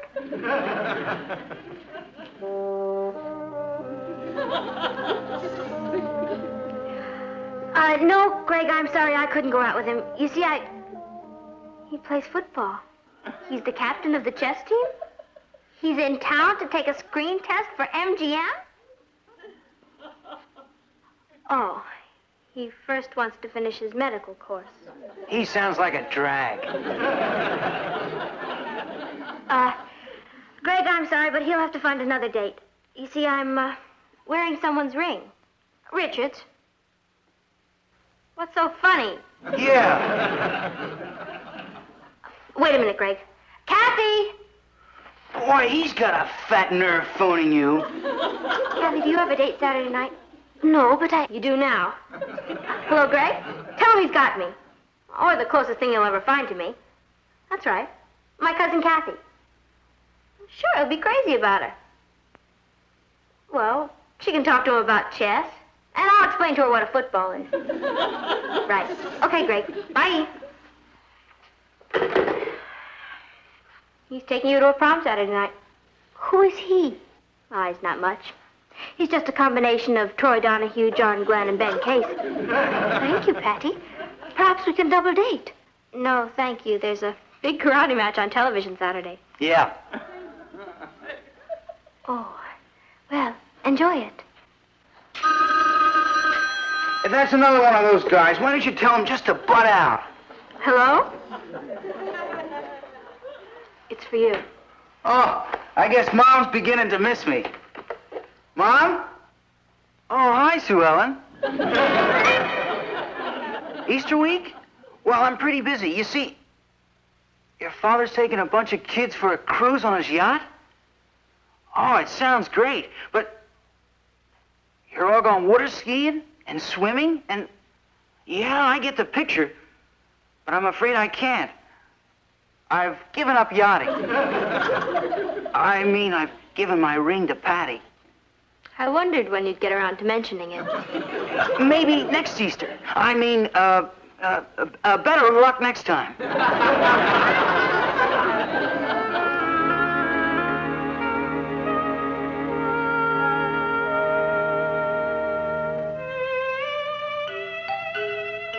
Are we going to a movie? Yeah. No. I guess not. You go ahead, Kath. But you two have been sitting in every night. It's very relaxing. I enjoy it. Boy, that was a great dinner. You know, I think I'm gaining weight. Why don't we watch television? Sure, we could tune in Channel 11. They're giving karate lessons. But there's a good comedy show on. What's the matter? Aren't you interested in karate? Of course. But we're watching the comedy show. Well, I'd rather watch karate. Let's not watch television at all. It's all right with me. Excuse me.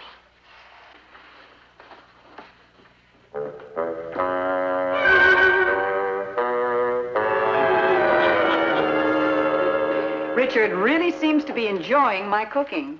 Yeah. I've never seen anyone have 7 helpings of mashed potatoes before. Oh, thank you, Kathy. Has it gone yet? No. I don't like what's happening to Patty. What do you mean? Well, she and Richard seem to do nothing but fuss at one another. I know. They might as well be married. And what exactly do you mean by that? Oh, now, honey, I didn't mean it the way it sounded. You know, Patty's a little young for all this.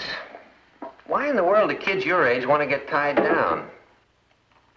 Well, I suppose it also means you get tied up. If a girl is going steady, she knows she always has a date.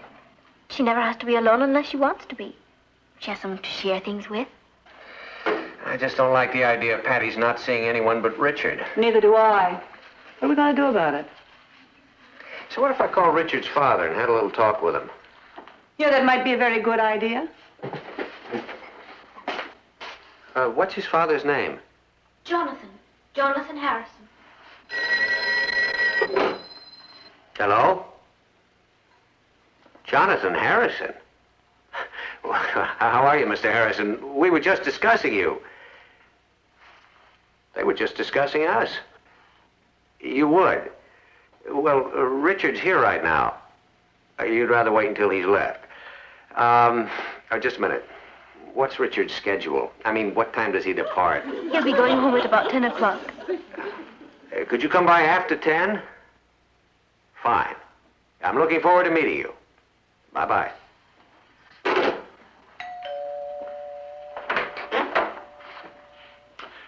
Lane? Harrison. How do you do? Has Richard gone? Yeah. Patty's walking him home.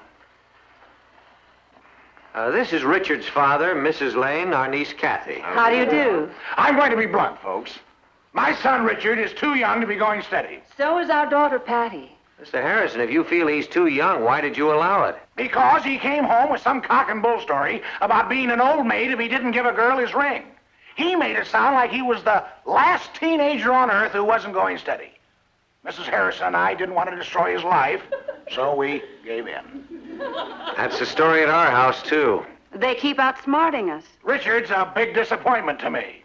I would think so. Yep. Everyone told the missus and me that when he got to be 16, he'd get moody and withdrawn, and we'd have no communication with him. Well, that happens sometimes with teenagers. We weren't one of the lucky ones. It didn't happen to us. It didn't? No. And we were really counting on it, too.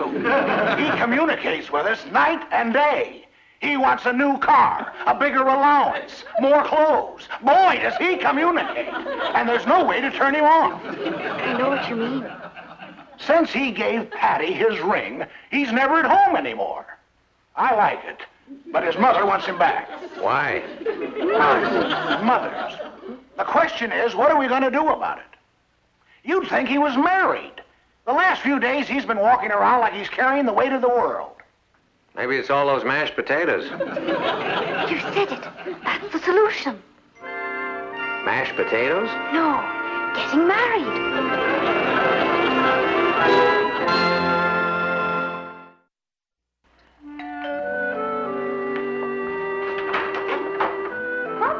I forgot my key. Oh. Hello, darling. Richard's here. Good, good. It's a beauty, all right. You're a lucky girl. Hey, Richard, kind of grows on you. Heidi, hi, Rich. Oh, hello, Mr. Lane. No. Make yourself at home. I brought you the evening paper. Well, thank you. It's all right, my boy. Anytime I can do anything for you, you let me know. That's what I'm here for. Oh, that's sure nice of you, Mr. Lane. We've never really gotten to know one another, Richard. Patty feels the way she does about you. You must have a number of wonderful qualities. That's correct, sir, I have. Patty's got great judgment. I know she has. Sandwich, sir? Not before dinner. Well, I'm very glad to see that Patty is finally settling down.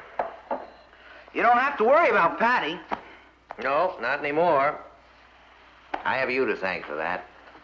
I haven't done anything. You've done more than you know, my boy. Yes, sir. The idea of marriage can do wonderful things to a girl. The idea of marriage? That's right, son. I've never seen Patty so happy. Mr. Lane, Patty's a very happy girl. I mean, it has nothing to do with me. She's just naturally happy. You're modest. I like that. I wouldn't want you to have a misunderstanding about the ring. I mean, it's just a ring. Richard, a ring is the oldest known symbol of unity in our civilization. Not when you wear it around your neck. Different groups, different customs. Oh, I'm afraid you have the wrong idea. I'm not ready to get married. Ask my father. He'd kill me. I did. You did what? Talk to your father. He came over here last night. My father came here? What was he sore about? Not a thing. You know how it is when families are about to merge. The parents like to get together and talk things over. When families are about to merge? Your father loves the idea of Patty as a daughter-in-law. My father said that? Of course, we talked about giving you a little financial help the first year or two, but your father says you're the kind of a boy who likes to stand on his own 2 feet. I must say I admire you for that. Mr. Lane, I think... Well, I think I'll go see what's cooking. I'll bet your mother-in-law's fixed one of your favorite dishes.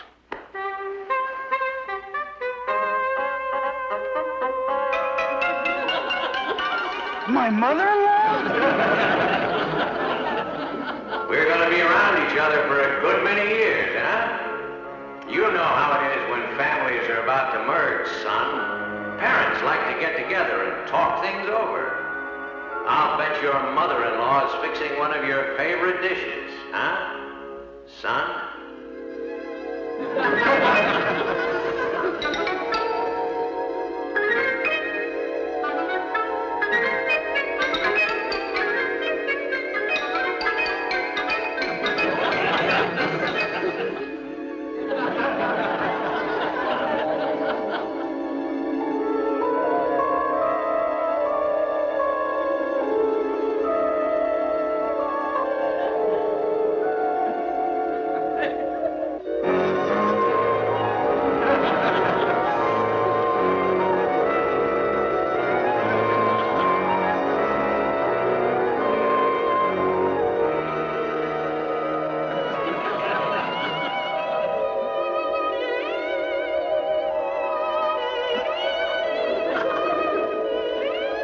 Richard.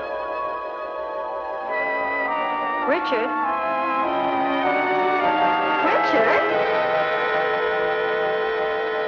I brought you some more sandwiches. Why? To eat. I want you to fit my sweater. Yeah, that's another thing. Knitting me a sweater and socks? Boy, how stupid can a man be? I never even suspected what was behind it.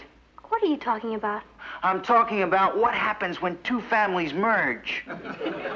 Who's merging? Nobody, that's who. Even if our families do want us to get married. You flipped. Oh, no. My father came over here last night to make the arrangements. He what? That's right.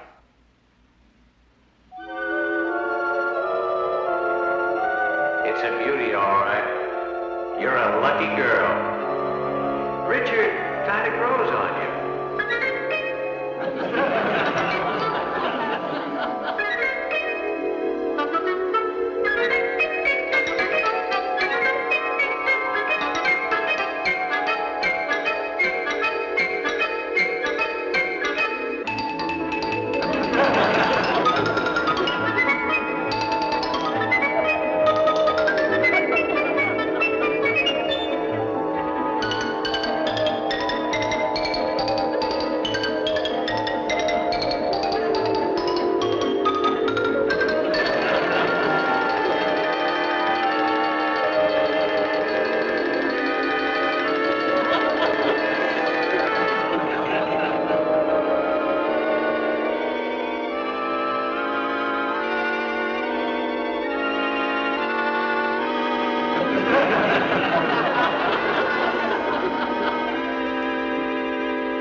Nothing.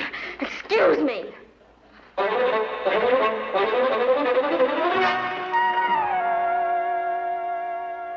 Are you busy, Daddy? Come on in. Tell me about your problem. How did you know I had a problem? Because when life is a bowl of cherries, you call me Popo. Now, what's the matter, honey? If I say something, will you promise not to say I told you so? I promise. I'm not ready to go steady. I told you so. How do I get out of it? Why don't you simply tell Richard how you feel about it? No, that'd break his heart. I see. Well, we couldn't do that, could we? Suppose that I have a talk with Richard and tell him that your mother and I feel that you're too young to be going steady. That's the coward's way out. Will you do it? I'll be delighted. Thanks, Papa.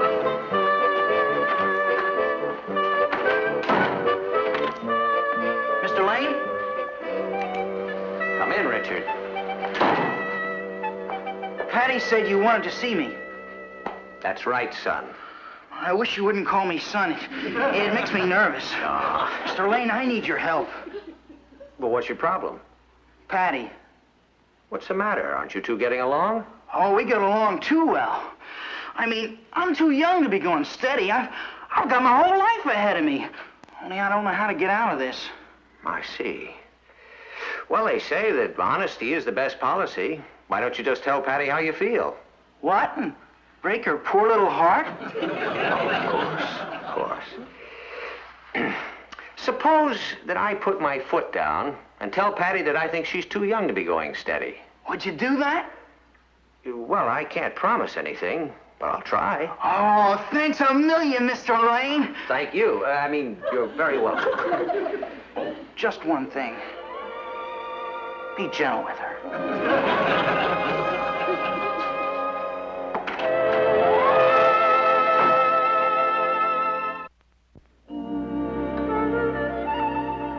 Where's Patty? Getting dressed. She's going out tonight. Who does she have a date with? Well, from the parts of telephone conversations I've overheard, it's the president of the senior class, a swimming champion, or a senator's son. The phone hasn't stopped ringing all day. Yeah, it's like old times. Hi, Group. You look beautiful. Thanks, Mom. I haven't seen you look this happy in weeks. Ever since Richard took his ring back, I felt like a new woman. For a while, I thought he was going to be my brother-in-law. Gee, I was scared. I think we were all a little scared. That's my date. I better go. He hates to be kept waiting. Patty, bring him in for a moment so we can at least say hello. Sure. I've never seen such a change in anyone. Isn't it lovely? I want to meet this boy. Like, hi.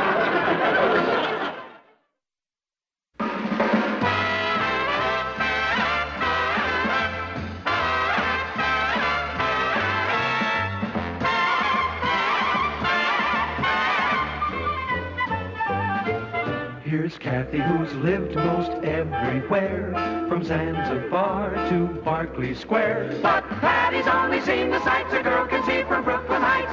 What a crazy pair!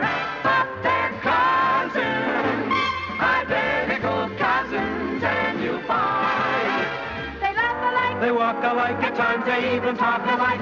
You can lose your mind.